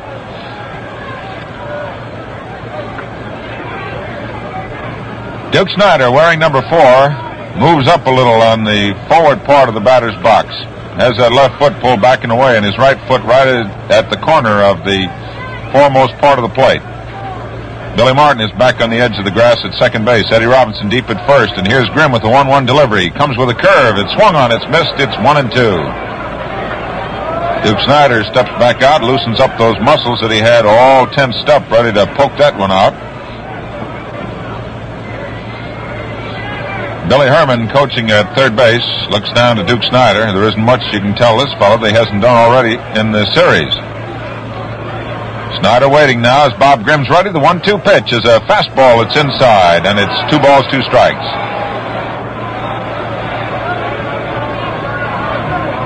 Two and two. The crowd is noisy because the Dodgers are leading 3-1, and this is the home of the Dodgers, Ebbets Field. Brooklyn leading 3-1 with 4 hits for the Dodgers, 3 for the Yankees, and a 2-2 count to Duke Snider, and the pitch is on its way, and it's a fastball inside. Ball 3. 3-2 with 1 out. On deck is Roy Campanella. Snider steps out, takes a little stroll. Duke, with his home run, has now knocked in 19 runs in World Series competition for a National League record. Bob Grimm is ready with a payoff pitch to Snider. He swings. There's a drive that is going to go way over the wall for a home run.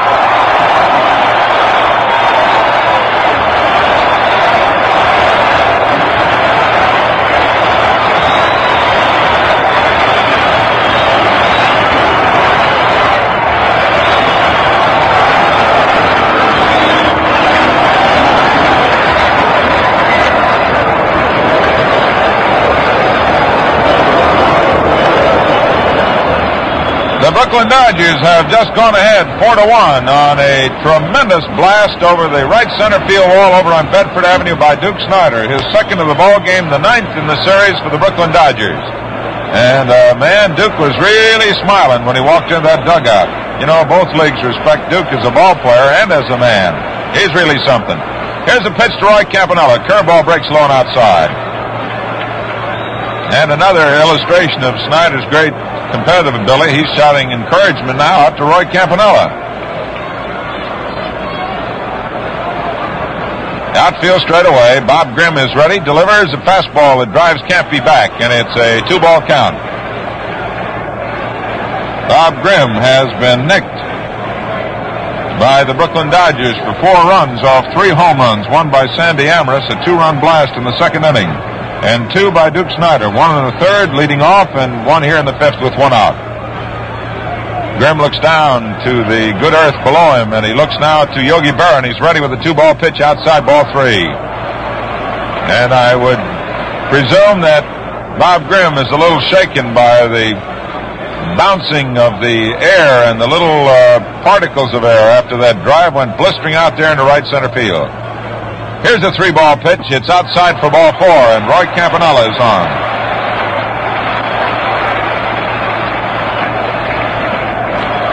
That is base on balls number 4 off Bob Grimm. And Casey Stengel now comes up to the top step of the dugout. He looks out over his infield. He's looking specifically to Bob Grimm.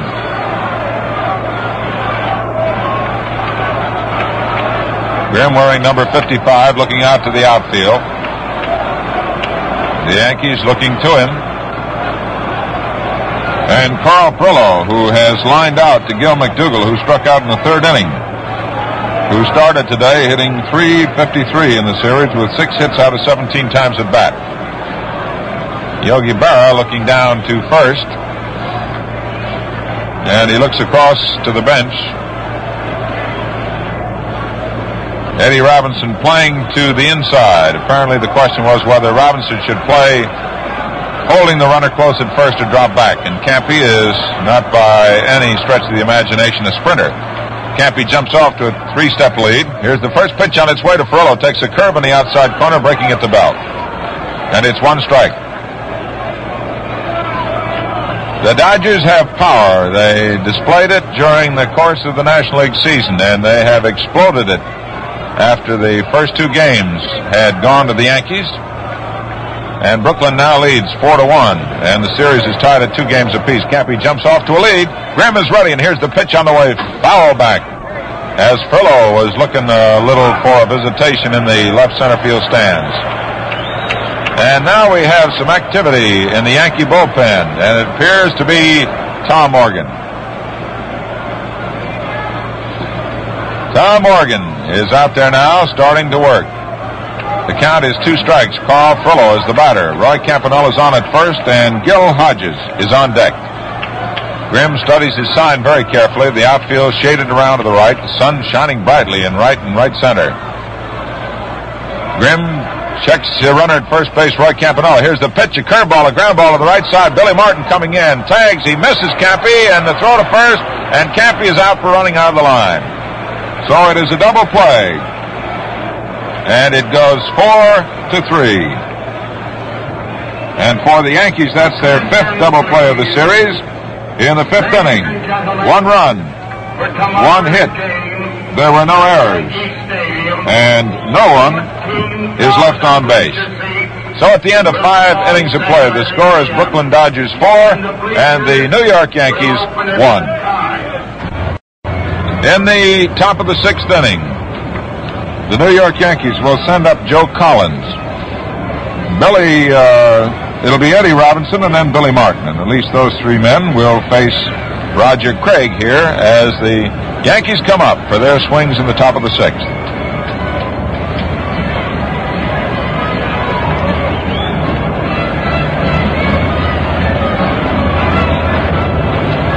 Joe Collins, who was such a big man for the Yankees in the first 2 games over in Yankee Stadium, who has 3 runs batted in, takes a fastball that's inside for ball 1.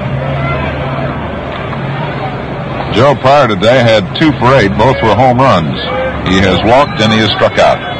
Whereas number 15 stands deep in that left-hand batter's box, feet close together. The pitch is swung on and it's fouled, and it is 1-1. That one went bouncing around.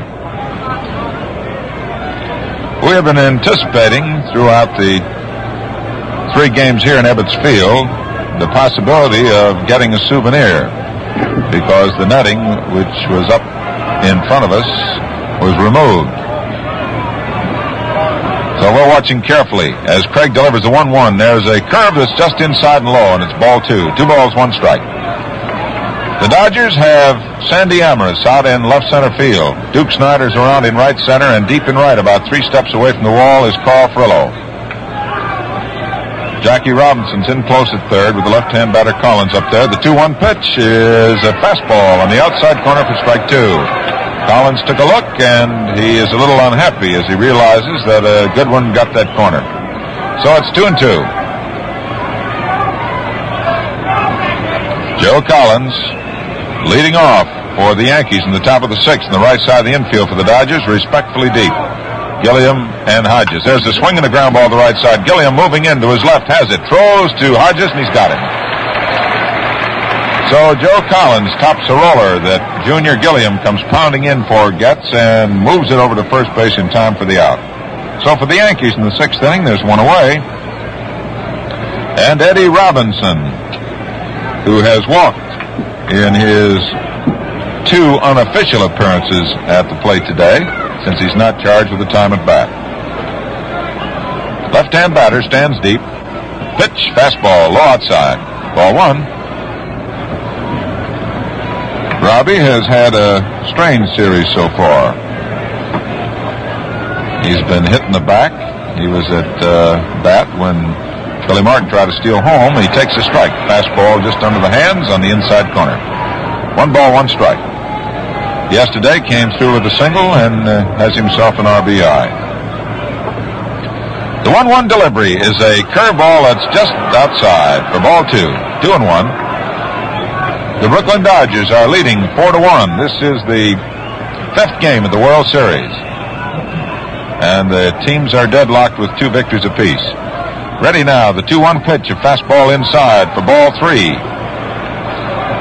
And Roger Craig, who stands 6'4", weighs 178 pounds, who won 5 while losing 3 during the regular National League season. And as Al pointed out, had the 2nd best earned run average with 2.77. Takes a little stroll for himself, comes back now and looks in to Roy Campanella.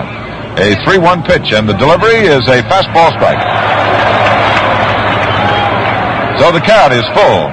3 balls, 2 strikes. And so Eddie Robinson will be on guard, as will Roger Craig. Frankie Crosetti coaching at third. Looks in. Eddie holds that bat off his left shoulder. Now he's ready. Bent at the knees. Tries to hold up. Hits the ball foul down the third base line. 1 more foot in the right direction.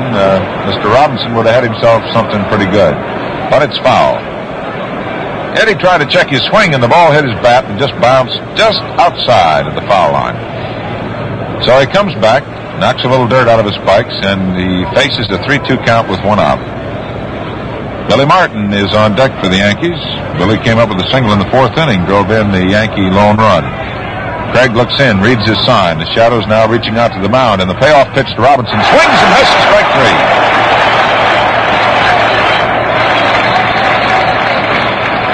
So that is strikeout number 4 for Roger Craig. And he has equaled another statistic which he holds today, 4 bases on balls. 2 out. Billy Martin's the batter. Right-hand batter, stands deep. Closed stance, holds the bat level with his shoulders. Roger Craig's into his windup. The pitch to Martin is swung on a ground ball to the left side. Jackie Robinson gets it on a nice big hop, makes a throw across. Oh, cool! It bounces away from Hodges, and on at first base is Billy Martin.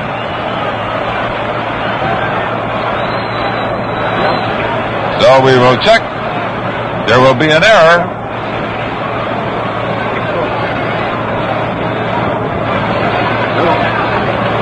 There will be an error charge. Hello. Get off. Well, I'm not the one saying that. What is error on the throw? There's an error on the throw. So Billy Martin is on at first, and the batter now for the Yankees is Jerry Coleman. This is his first time at bat. First pitch takes a swing and slashes a foul going over the top of the roof back of the Dodger dugout. Coleman came on in the 4th inning when the Yankees substituted Bill Skowron for Phil Rizzuto, and this is his first time up. Jerry's been in 2 previous World Series games. The outfield round the right for him. The next pitch, he swings and he lines one out in the right field. Cofferillo moving to his right. He's got it. And that is all for the Yankees. So for New York in the 6th inning, no runs, no hits. There was 1 Dodger error and 1 man left on base. And at the end of 5 1/2 innings of play, the score is Brooklyn Dodgers 4 and the New York Yankees 1. We move into the last half of the 6th inning, and Gil Hodges, who has been superb both defensively and with the bat, steps in. Gil has 1 for 2 today, a single. He struck out his last time up. And Bob Grimm now goes into his 6th inning of performance for the New York Yankees. Grimm gets his sign. He's ready to pitch to Hodges, a right-hand batter. Swings a ground ball to the left side. It's by the third baseman. Knocked down by Coleman, but he can't make a play. And on at first is Gil Hodges, and it's a base hit. That ball was hit in the hole. McDougal went to his left, couldn't get it. Coleman went to his right and was able to knock it down, but no opportunity to make a play. So that is the 6th hit for the Brooklyn Dodgers, and they have the first man up on, Jackie Robinson, who lined to the shortstop, Phil Rizzuto, who was in then in the 2nd inning, and who walked in the 4th inning, is the batter, wearing number 42. The outfield straight away for the Yankees. Gil McDougal 2 steps off third. And Hodges leads away. Robinson holding against the run of the pitch by Grimm is swung on a ground ball to the shortstop. Coleman has it to Martin for 1. The throw to first. It's a double play. And that was a snappy one with a sharply hit ground ball down the shortstop, and it went 6-4-3. And that is the 6th double play for the Yankees. Amaro struck out in the 4th. He has 1 for 2. And this little guy has really been playing ball since he's been put in the lineup. Next pitch by Grimm, a curve, is over there for a strike. So it's 1-1.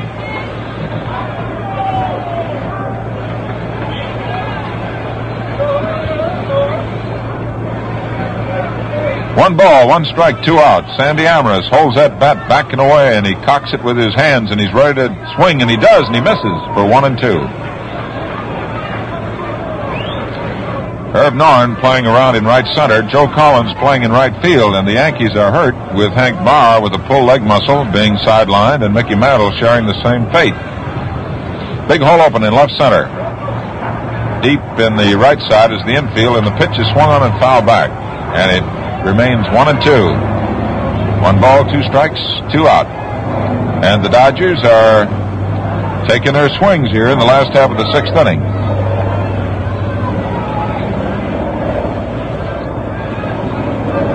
Sandy Amaris, wearing number 15, stands almost flat-footed in their left-hand batter's box. Bends his left knee just a little bit so he gets his weight back on his left foot. He waits, and Grimm is ready with the 1-2 pitch. It's swung on, and he missed it, and it's dropped by Yogi Berra. Makes the throw down to first, and it's a strikeout for Bob Grimm.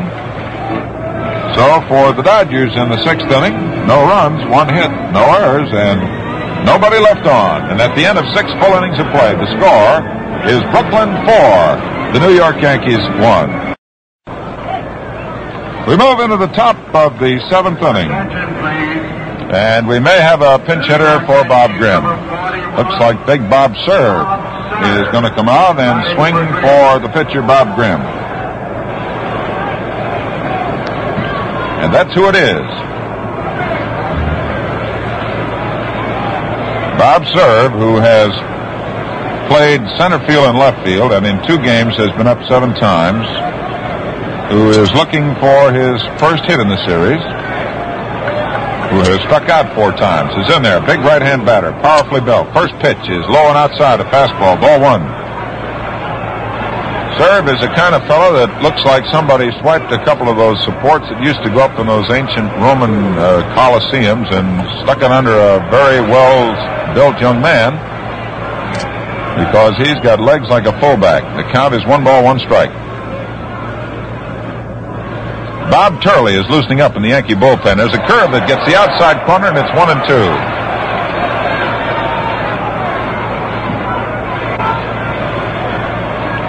One ball, 2 strikes. Roger Craig, who found himself leaving from the minors up with the majors, and there's a long drive deep in the left field. That ball is going to go for a home run.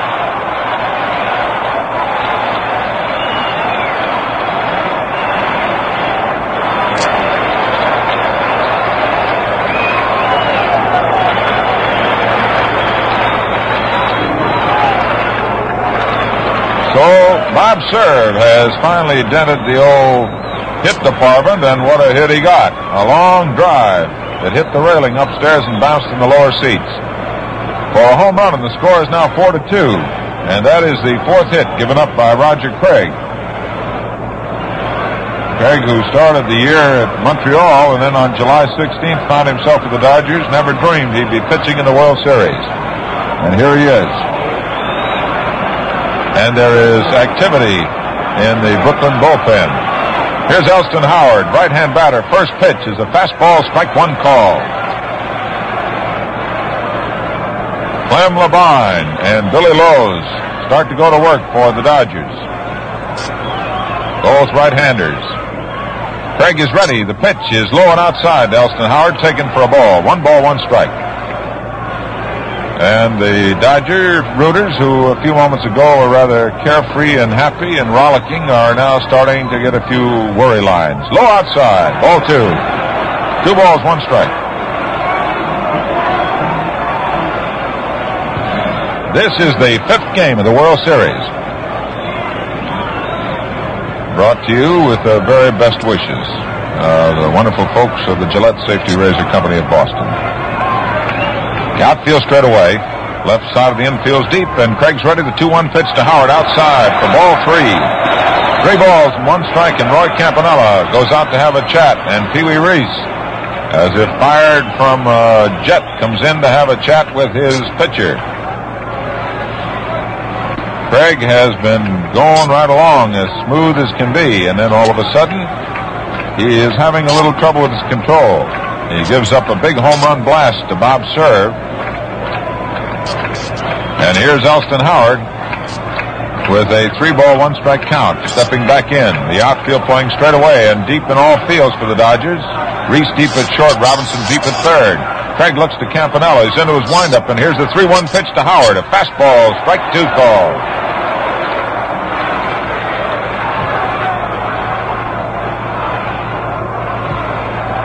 So Elston Howard, who carries number 32 on his back, gives you the count.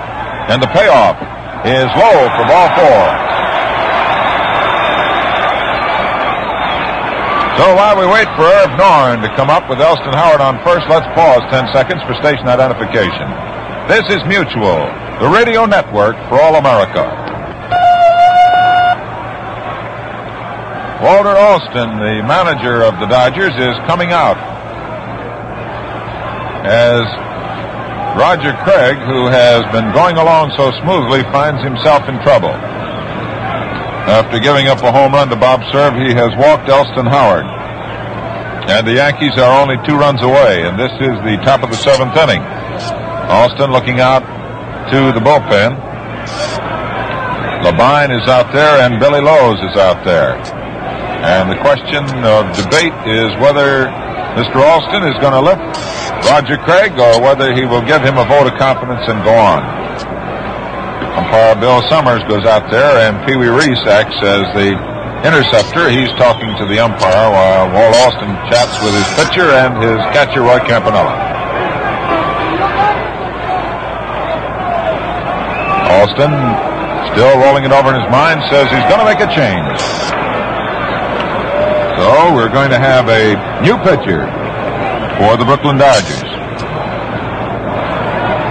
In the 6 innings that Roger Craig has worked, he has given up 2 runs. He has given the Yankees 4 hits. He has struck out 4. And he has walked 5. And the runner at first base, Elston Howard, is his responsibility. It is going to be Clem Labine coming on from the bullpen of the Dodgers. And this marks the 4th game in which Labine has been used. He worked 6 1/3 innings. And there's a fine hand for Roger Craig, the youngster who leaves after working 6 full innings and holding the mighty Yankees to 2 runs and 4 hits.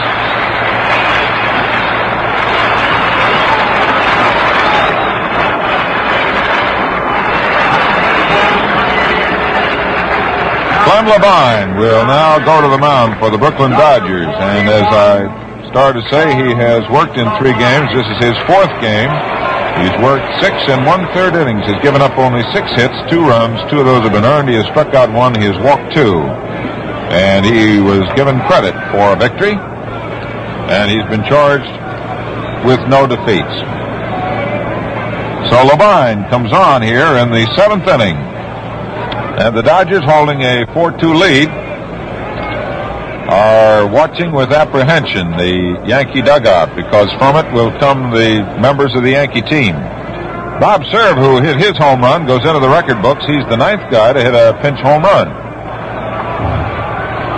Herb Norrin will step in. Norrin has had no hits and 3 times at bat against Roger Craig. He's a left-hand batter. Elston Howard is on at first. The Dodgers have their outfield straight away. Jackie Robinson's in close at third. Howard leads the way. The pitch is fastball, low inside, ball 1. And Billy Lowe's continues to work in the Dodger bullpen, and someone is being called to take the spot vacated by Labine, who has gone to the mound. Labine is ready, looks to Howard. Here's the pitch. There's a fastball strike, and the count is even 1-1.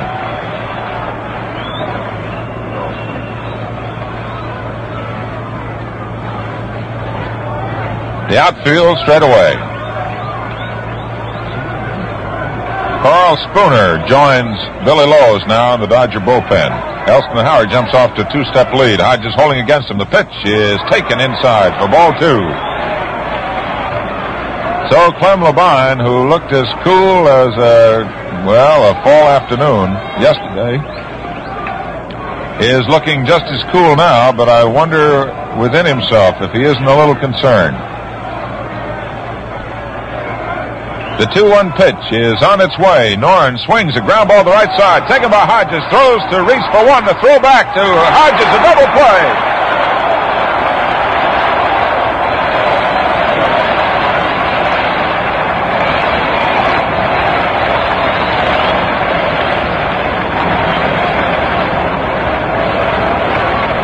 That is the 9th double play in the World Series for the Brooklyn Dodgers.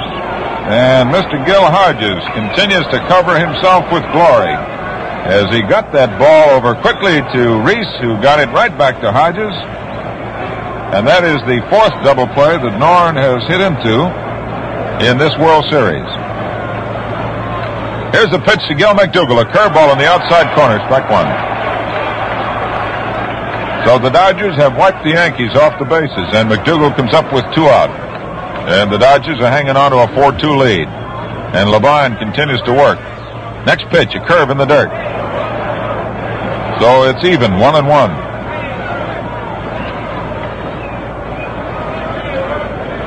There is a right-hander working in the bullpen for the Yankees, and it looks like Johnny Cooks.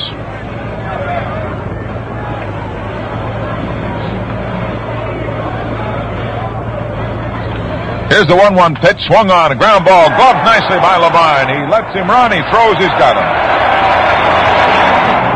Labine just reached out to the left like a fisherman going in for a big perch. He had the ball, he let him run, and he throws in plenty of time. So the Yankees in the 7th inning get 1 run from 1 hit. There were no errors, and nobody left on base. So at the end of 6.5 innings of play, the score is Brooklyn 4 and the New York Yankees 2. We have a new pitcher for the New York Yankees, and Casey Stengel, who really makes some changes, has sent in Bob Turley. Turley started the 3rd game of the World Series, and as you recall, he lasted 1 1/3 innings. He gave up 4 runs and 3 hits. He struck out 1, he walked 2, and he hit a batsman. And he was charged with the loss of that 3rd game of the series. So Bob Turley comes on now in relief for the New York Yankees, replacing Bob Grimm. Now pitching for the Yankees, Turley is a fireballer. Bob Turley. And in talking to Casey Stengel, Stengel felt that, if you recall, in that game, the pitcher came up, Johnny Podres, and he dropped a little bunt.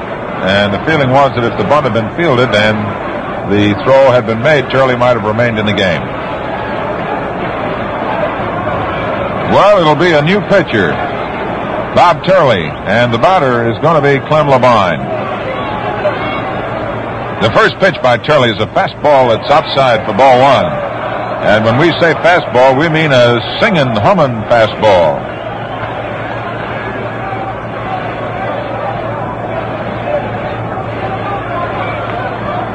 Bob Turley's ready, and that right arm comes around. Another fastball that's outside for ball 2. The outfield is shallow. Billy Martin trots in to say something to Turley. Jim Turner, the pitching coach of the Yankees, down in the dugout, is motioning out to Turley that he thinks he's aiming the ball. Shouting out to him, cut it loose. Well, Billy Martin goes back to his position. Clem Labine is waiting now. Here's a fastball. It's over for a strike, and it's 2 balls, 1 strike. The Dodgers are leading the Yankees 4-2. 4 runs, 6 hits, and 2 errors for Brooklyn. 2 runs, 4 hits, no errors for New York. Into the windup is Turley. He delivers a fastball that's high and inside for ball 3. Labine has demonstrated that he has heart when he came in to pitch so beautifully in the 7th inning for the Dodgers. He's displaying more heart by even standing within 20 feet of that plate with Bob Turley firing those bullets. Here's a 3-1 pitch. There's a fastball on that outside corner, and it's 3-2.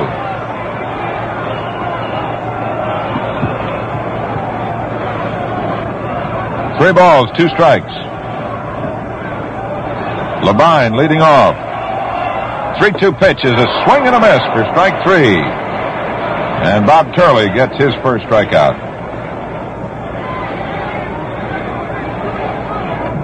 First for Bob Turley. Bob Grimm racked up 5. The batter's Junior Gilliam, who has 1 hit and 3 times at bat. Batting left, chokes a bat. Turley delivers a fastball. It's outside for ball 1. The outfield is around the right, with Irv Norn in right center field. Deep in right field is Joe Collins, and the right side of the infield playing back. And Gil McDougal, a third baseman, in on the edge of the infield grass with his left-hander. Turley's ready, comes with a fastball inside for ball 2.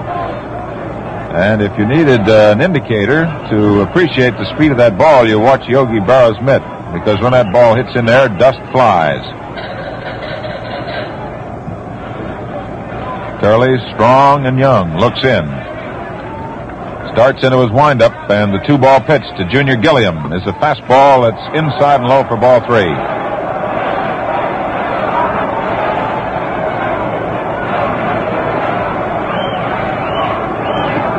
So the count to Gilliam, 3-0. He steps up, takes a look down to Billy Herman, coaching at third.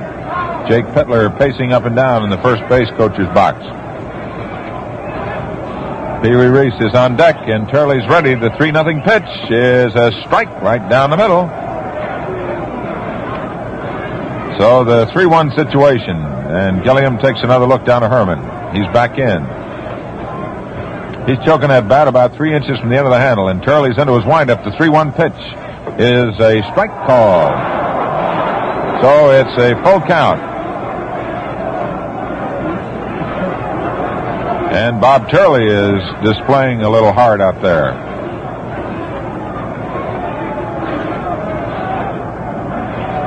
Ready now. The payoff to Gilliam is outside and high. Ball 4. So Turley has 1 strikeout to his credit, and he has given up 1 walk. And the batter is Pee Wee Reese. And the Dodger captain is looking for his first hit today. Reese has hit safely in all 4 games of the series, along with Snyder. Snyder has already assured himself that he has hit safely in all 5 games, but Reese has walked and bounced out third to first and flied to center. The outfield moves around middle to the right. Gilliam jumps off to a lead. Robinson, there goes Gilliam, a swing and a foul. Back off the screening to our left. And it bounces off some iron and bounces downstairs, and it's grabbed by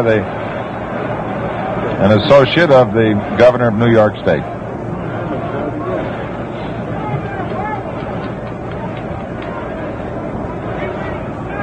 So the count is 1 strike. Junior Gilliam was off of the pitch, and Reese trying to hit to right, fouls it off. The outfield moved around to right a little now. Martin looking to Jerry Coleman. Gilliam leads away. The pitch to Reese, a fastball, strike 2 call.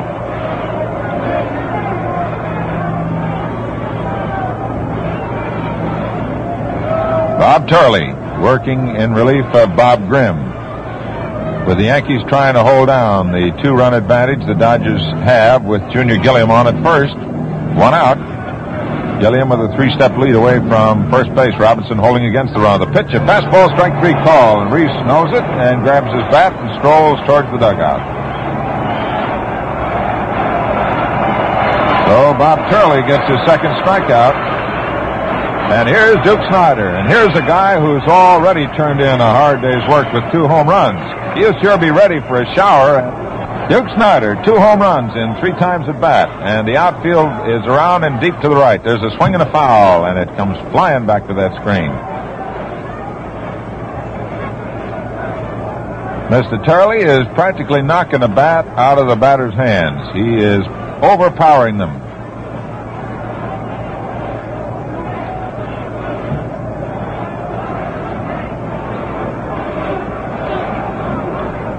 The outfield around the right. Norn is deep in right center. Deep in right is Joe Collins. Turley checks the runner, Gilliam. Here's the pitch. A fastball swung on and missed. Strike 2. And Snyder was trying to rack up number 3. And Yogi Berra, who's one of the most talking catchers you ever saw, says to Snyder pretty fast, and Snyder just nods his head.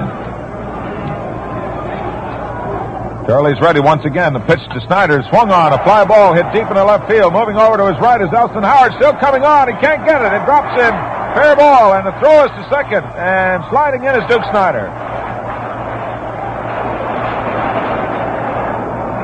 So Duke Snyder, not quite getting around in that fastball, hits a fly ball that drops in the corner in left field as Elston Howard was pulled way around in left center field.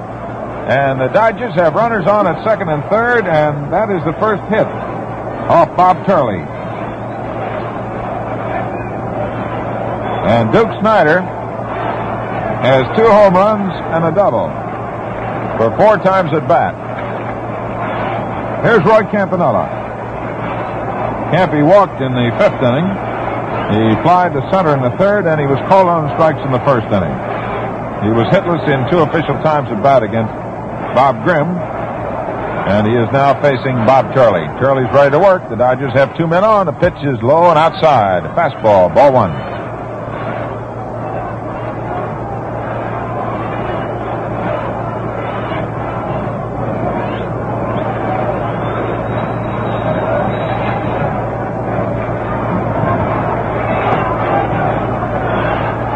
Roy Campanella. There's a swing and a miss.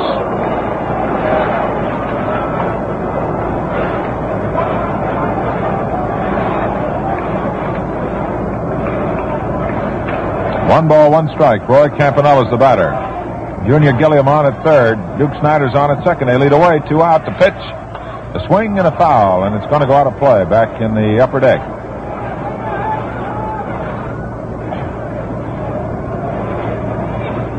Campy, prior to today, had 6 hits and 18 times at bat. And all of those hits he racked up here in Ebbets Field.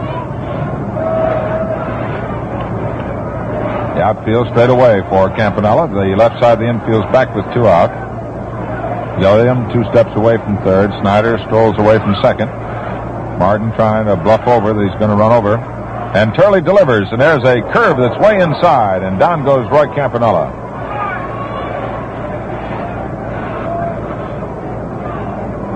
Turley shouting, "Look out," and Campy looking out. So it's a 2-2 count with 2 out, 2 on. And we are in the last of the 7th inning. The Dodgers lead 4-2. The pitch. Strike 3 call. Roy Campanella called out on strikes. And Bob Turley gets his 3rd strikeout. And in the 7th inning, the Dodgers have no runs. They had 1 hit. There were no Yankee errors, and the Dodgers left 2 men on. So at the end of 7 full innings of play, the score is Brooklyn 4, the New York Yankees 2. Well, Yogi Berra, who is one of the middle 3 in the Yankee lineup, and the 3 big swingers, Berra, Collins, and Robinson, all capable of reaching that wall. The line down the right side is 297 feet, and that fence goes up about 40 feet. And Carl Frillo and Duke Snider are out there to protect it. Here's Clem Labine, ready to pitch to Berra. Swings, and there's a drive going deep in the right field. Going back is Carl Frillo. That ball is over the wall for a home run.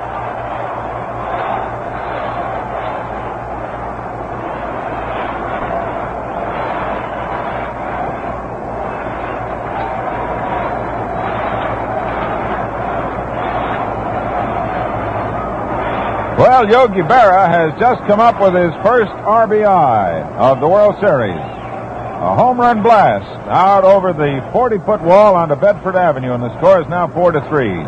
And the Dodgers' lead has been cut to 1 run. That is the first hit off Clem Labine. And stepping in is Joe Collins, left-hand batter. Outfield around the right. Labine is ready, delivers. There's a fastball. It's through there for a strike.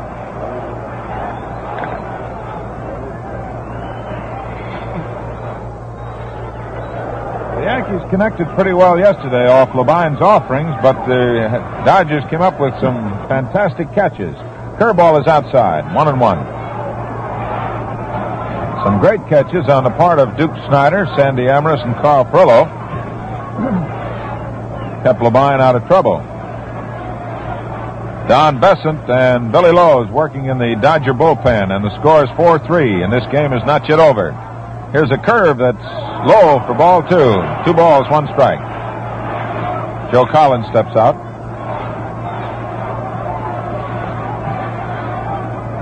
Jackie Robinson, the third baseman, is about 1 step off the edge of the infield grass, and he's shaded over towards the shortstop position. Pee Wee Reese is deep at second, at short, and deep at second is Gilliam. The pitch on its way, swung on, fouled, and the count is even now to Joe Collins, 2-2.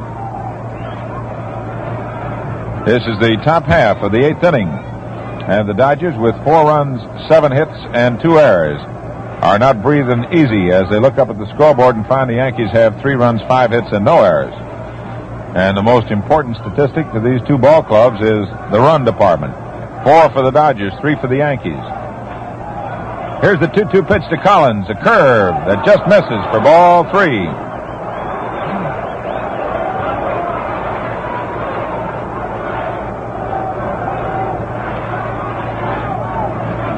3 balls, 2 strikes.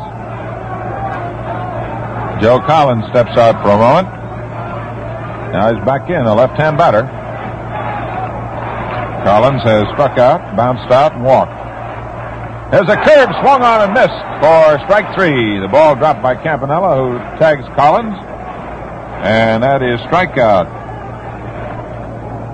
for Clem Labine. And it came at a most opportune time for Mr. Labine.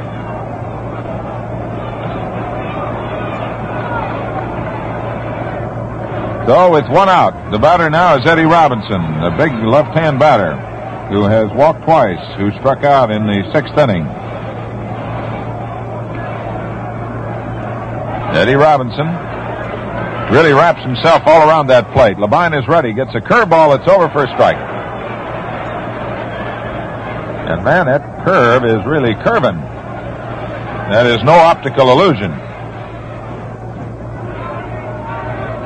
The outfield round the right. The infield is deep in the right side. A ground ball to the right side foul. Bill Dickey reaches over. A couple of fans along the box seats look at it with big eyes, but it just keeps rolling like Old Man River right along.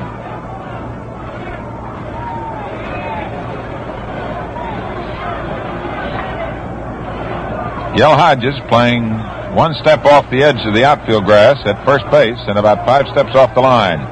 Here's Labine with the 2-strike pitch to Robinson, a fastball high and outside, and it goes by Campanella's mitt all the way back to the screen. So it's 1 ball, 2 strikes. Brooklyn 4, the New York Yankees 3. We're in the top of the 8th. 1 out. Pitch is a curve breaking low and inside, and Robbie checks his swing and he takes 2-2. Eddie Robinson keeps bouncing out of that left-hand batter's box and bouncing back in. Now he's back in, bent at the knees, bent at the waist, and he kind of bends himself all around that plate, trying to protect it. Holds the bat like if you had a left-handed rifle, holding a rifle at attention, that's the way it'd be. Here's a pitch, a curve that pops out of Campy's mitt. It's inside. It's ball 3. So the count is full now. 3 balls, 2 strikes.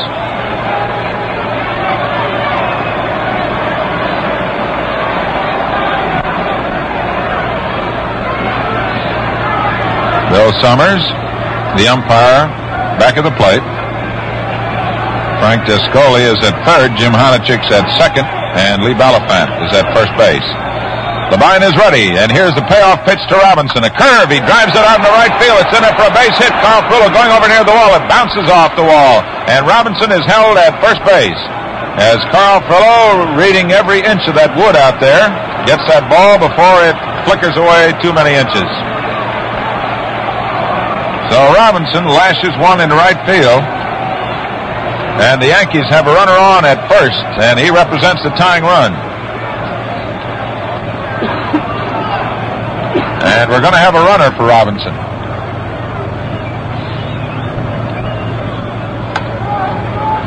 Youngster coming in from the bullpen. It looks like Tom Carroll.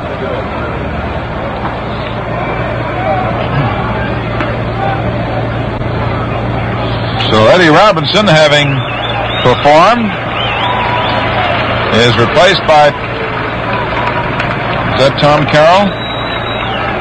It looks like him.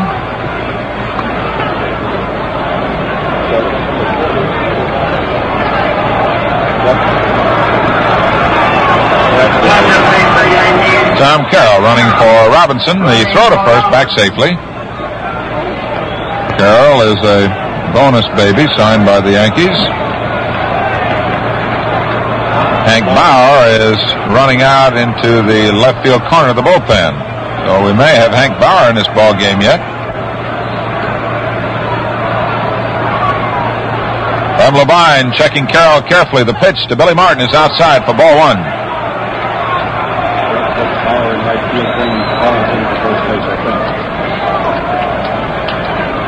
Casey Stengel pulling all the strings. He's got a runner on at first. He represents the tying run. Labine checks him, delivers a curve to Billy Martin, over for a strike, and it's 1-1. And if you thought there was tension in the earlier 4 games of the World Series, you can add them all up and put them right in here in the 5th game. Tommy Byrne, the left-hander, starts to loosen up out there in the bullpen. Here's a pitch, a curve that misses outside for ball 2. 2 balls, 1 strike. Tommy Byrne, the left-hander, is loosening up in the Yankee bullpen. And Hank Bauer is loosening up. And it may be that Casey Stengel will move Joe Collins in to play first and put Bauer, ailing leg and all, out into right field. Bauer ran out there pretty well. Carroll leads away, 3 steps. The 2-1 pitch to Martin. A ground ball to the left side. Jackie Robinson in with it. Throws for 1. The throw to first. A double play. Hodges hanging on to that ball. Had to wait for a moment to make sure he didn't drop it. And umpire Lee Balafant, watching very carefully, watches as they complete the double play. And it goes 5-4-3. Robinson to Gilliam to Hodges. And the Dodgers have come up with their 10th double play of the series, their 3rd of this game. And for the Yankees in the 8th inning, they come up with 1 run from 2 hits. There were no errors and nobody left on base. And at the end of 7.5 innings of play, the score: Brooklyn 4, New York Yankees 3. The Yankees have put Hank Bauer out into right field. And Joe Collins has moved in to play first base. So that's the change. Bob Turley is now pitching to Carl Froh. A fastball. He takes a swing and he misses. And Mr. Turley, pitching with the shadows now reaching out beyond the mound and out toward second base, is blazing that ball through there. Next pitch to Froh is low. A fastball for 1-1. Well, the Dodgers have had superb defensive play, and we're not taking anything away from the Yankees. They have played excellent ball defensively also. But the double play strength of the Dodgers has been great. Outside for ball 2. 2 balls, 1 strike. The Yankees had something going in the 5th inning, and the double play took care of that. They had something going in the 7th inning, and the double play took care of it, and again in the 8th. 3 double plays today for the Dodgers. Turley's ready. The pitch is swung on. A ground ball to the right side. Billy Martin going to his left. Bounces off his glove. Goes out into right field. Hank Bauer moves in to protect as Frillo makes the turn at first. He starts going to second and stops as Bauer recovers the ball. So it's a base hit. Hard smash by Carl Frillo. Billy Martin, going quickly to his left, was not quite able to get that ball. So Frillo comes up with a base hit, and that's the 8th for the Dodgers today.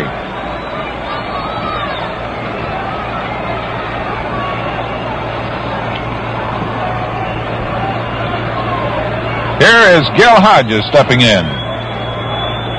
And I presume that every manager of every ball club in the country has drooled today in listening to and watching and hearing of the great exploits of Gil Hodges, because he has been outstanding at first base.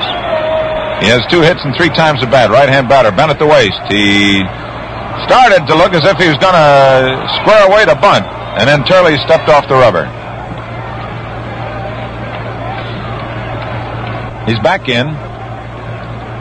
Leading away from first is Carl Frillo. There's the pitch. He takes it, and it's low. He'd shortened up on that bat as if he was going to drop a bunt along, and Gil McDougall came charging in, as did Joe Collins, but Hodges takes the pitch. It's low outside, ball 1. Walt Alston, the manager of the Dodgers, playing him real close to his best now as he tries to pick up another run to give him some insurance. Outfield straight away. McDougall at the edge of the infield grass. The pitch, and he drops the bunt along the first baseline. It's rolling foul. So it's a 1-1 count. While we wait for a new ball to come in, let's pause 10 seconds for station identification. Gil Hodges steps back in the right-hand batter's box as all of the thousands of eyes here in Ebbets Field are focused on Bob Turley, and then they will move quickly like a ping-pong match to the bat of Gil Hodges. 1-1. Frillo leads away. The pitch is bunted along the first baseline. Here's Collins coming in. Turley takes it. Can't throw to second. Throws to first to Martin for the sacrifice.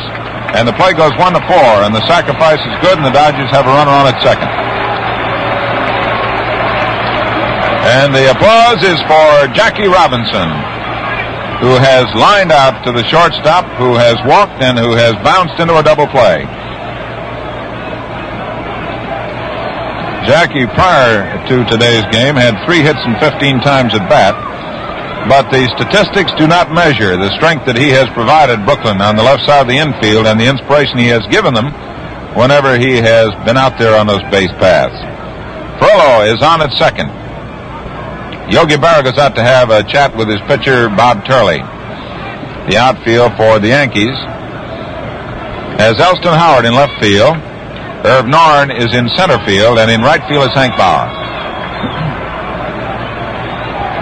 Jackie Robinson, who may be approaching the twilight of his career, stands in there. Turley's ready. The first pitch to Robbie is low outside for ball 1.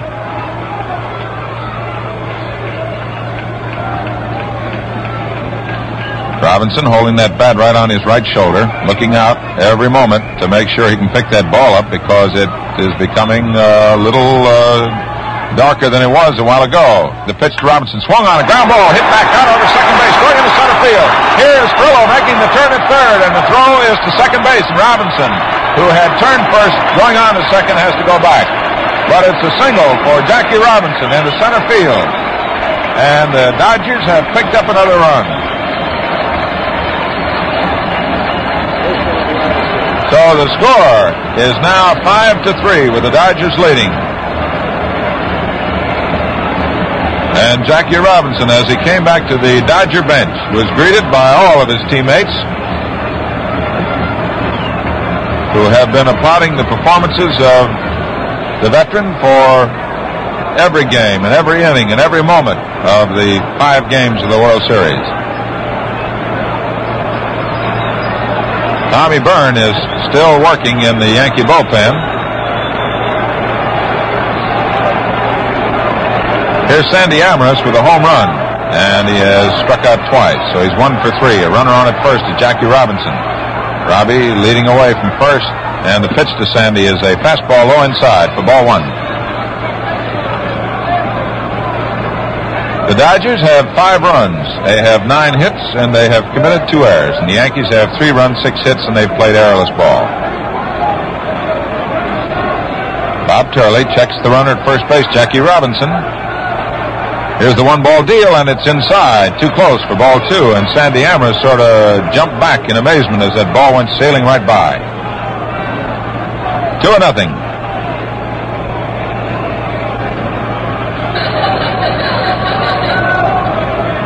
Fans still buzzing over the single by Jackie Robinson. It brings in the 5th run for the Dodgers. The pitch to Amorous, a fastball strike. So it's 2 balls and 1 strike.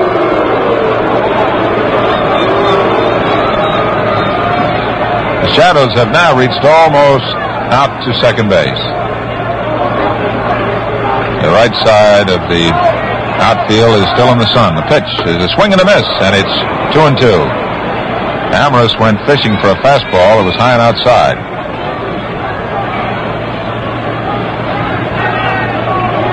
So Bob Turley goes back to get a little rosin. Irv Norn is in right center field. Deep in right field is Hank Bauer.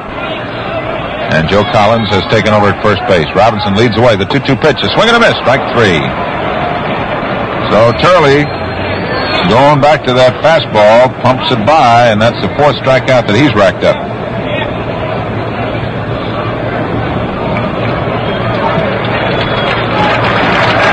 The hand is for Clem Levine, who came on to work for the Brooklyn Dodgers in the 7th inning after Roger Craig, the starter, had given up a home run to Bob Cerv and had walked Elston Howard. Levine was the batter in the 7th inning and struck out. He takes a fastball. It's over for strike 1. 2 out. Jackie Robinson on at third base, or at first base. And the score is Brooklyn 5, the New York Yankees 3. Robinson again jumps off to a lead. Holding against him is Joe Collins. The pitch is swung on and missed for strike 2. Turley threw a slider. and the ball broke about a foot. So it's 2 strikes. The outfield playing on the shallow side. There's a swing and a miss for strike 3, and Bob Turley disposes of Clem Labine. But the Dodgers in the 8th inning come up with 1 run from 2 hits. The Yankees committed no errors, and the Dodgers left a man on base. And at the end of 8 full innings of play, the score is Brooklyn 5, the New York Yankees 3. The top of the 9th inning for the New York Yankees. And Casey Stengel, pacing up and down in the Yankee dugout, will undoubtedly make some grabs of the rest of the talent on the bench. And he has already done so, as the first choice of Casey to come up here in the top of the 9th inning for Jerry Coleman. The shortstop is Andy Carey. Carey is capable of walloping the long ball, and he bats from the right side. He has made an appearance in the World Series. He was up and got himself a triple, and he drove in 1 run.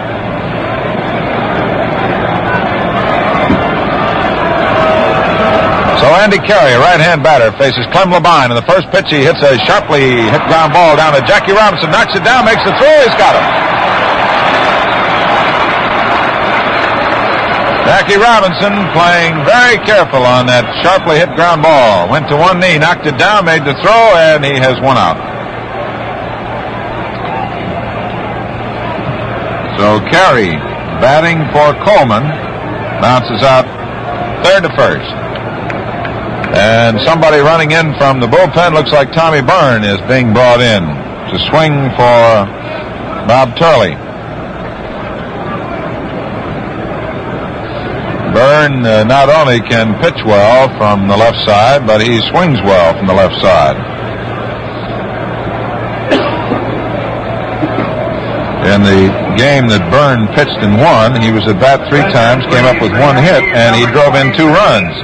And if you remember, it was a solid smash that almost decapitated Billy Lowe's and went out into center field. Tommy Byrne, wearing number 23, who has been working out in the bullpen, swings 2 bats with that left arm and gives him enough, I would say revolutions to suddenly find himself being airborne. Billy Lowe's is in the bullpen for the Dodgers with 1 out in the top of the 9th inning, and the Yankees trailing, the Dodgers leading 5-3. This is the 5th game of the World Series, and the Yankees won the first 2 6-5, 4-2. The Dodgers won the last 2 8-3 and 8-5, and the Dodgers are leading 5-3. And the action tomorrow will move back to Yankee Stadium. The outfield around the right, Jackie Robinson in close at 3rd and halfway between 2nd and 3rd. Deep but short is Reese Gilliam back at 2nd. There's a swing and a foul. And Tommy Byrne was not trying to show any finesse. He was just trying for power as he set his sights out there on Bedford Avenue. Byrne, tall and slender, and with the looseness of a great hitter, steps back in. Tommy has his feet fairly close together, slightly open stance. Here's the next pitch by Labine, a curve that catches the inside corner.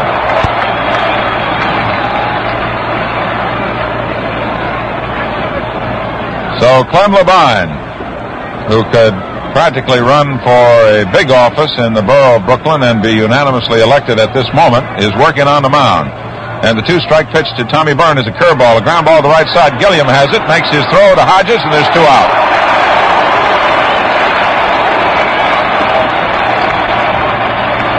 So there's 2 away in the top of the 9th. The Dodgers leading 5-3. Be sure to stay tuned for the colorful summary of today's game by our good friend Bill Corum, famous sports columnist. Bill will give you, just as soon as the last man is out, the real insight. Elston Howard is up now in the 9th inning, with the Dodgers needing 1 out to win the 5th game of the series. There's a swing, a ground ball, a broken bat, and a grab by Gilliam. The throw to Hodges. The game is over. For no runs, no hits, no errors, nobody left on. And the Brooklyn Dodgers win the 5th game of the World Series and lead 3-2. The final score, Brooklyn 5 runs, 9 hits, 2 errors. The Yankees 3 runs, 6 hits, no errors. They're burning red fire out in center field where the Duke of Pomona, Ed Snyder, roams for the Dodgers right now as the crowd files out, a record crowd here at Ebbets Field for World Series play from this toe-to-toe battle, this tough ball game in the 5th game of the World Series. And this is Bill Corum talking to you from the radio booth. And I should say this 300th game in modern World Series play was just about as good as any that's ever been played in it. I mean, in the matter of tenseness and excitement and, of course, happiness here in Brooklyn as the Dodgers take the lead for the first time in the series and now have to go back to the stadium, which they didn't like much, and, of course, which the Yankees do like. And the Yankees battle you toe-to-toe, fight you for everything, as they proved in this game when Berra hit his home run and brought them within 1 at that time of tying the ball game, which the Dodgers had started off in front and never lost the lead, of course. And, of course, there was Bob Serra's pinch hit home run, which was tremendous. But actually, again, it was, as I say, the Duke of Pomona, Ed Snyder, who was the great hero, matching the 2 Yankee home runs with 2 of his own, his 9th in series play to put him ahead of Joe D., that's Joe DiMaggio, and back only of Ruth and Gehrig for home runs in World Series play. That's overall total, of course, 9. And, of course, it was the Duke's 4th in this particular series, the 2 of them. The last one was his 4th. And the last one, by the way, was by far the hardest hit ball of the 4 home runs hit today. Clem Labine, a fine relief pitcher from up around Woonsocket, Rhode Island. Incidentally, I must go back a minute and mention Sandy Amorous' home run, which put the Dodgers in front, of course. And he's from Matanzas, Cuba, doesn't speak any English. I don't want to have to interview him after the game, but he's probably happy in spite of the fact that he struck out the last 3 times he went to bat. Either a feast or a famine with him, but they're probably celebrating down in Cuba tonight. And Buck Cannell, who often works with us on these Gillette Cavalcade of sports shows, doing the Spanish broadcast, is a pretty happy fellow up in the press box, too, I can tell you. So I didn't want to skip over Sandy, but I was going to say that Labine comes from up around Woonsocket, Rhode Island, and a mighty good ball player came from there. Pronounce it LaJoie or LaJoy, whichever you like, still alive. Wonderful old man living down around Holly Hill in Daytona Beach, and a great ball player he was. And, of course, now to get back to more serious things, and the most serious thing will be that 6th game over in the big Yankee ballpark tomorrow, in which undoubtedly Stengel will start his ace left-hander Ford and his best pitcher. And, of course, Ford beat the Yankees, as did Tommy Byrne, who pinch hit here tonight. And, of course, Byrne's game was the better of the 2. And Stengel may use them both, or he may use his whole bullpen. And so, of course, will Walt Austin, who was ready to do that time after time today, as the youngster from down in Durham, North Carolina, pitched fine ball. Roger Craig, only 24 years old, using his Duke's mixture, I might say. And if that's an ad, it's all right with me, because for a while the Yankees couldn't smoke him out. But in the end they did, and Labine had to come in and finish up for him, although he might have won his ball game if he'd been left in there. He showed good courage, and Besant and Craig, who came to the Dodgers on the same day this summer, sometime in July, were Austin's strongest pitchers, I thought, at the end of the season, and many others thought so too. And they've done that well in this series too. And Craig's performance was an excellent one. And of course, Austin has Spooner, he has Newcomb if he wants to use them, although his arm's supposed to be ailing a little. And of course he has Padres and Billy Loos, and is in good position. So we'll see what's going to happen tomorrow. This was a beauty, a beautiful day, perfect baseball, a great American show. Wish you all could have been here. Now our thanks to our engineers, Gifford Campbell and Ed Ajax, our statistician, Frank Zazzulo, and to our producer, Paul Jonas.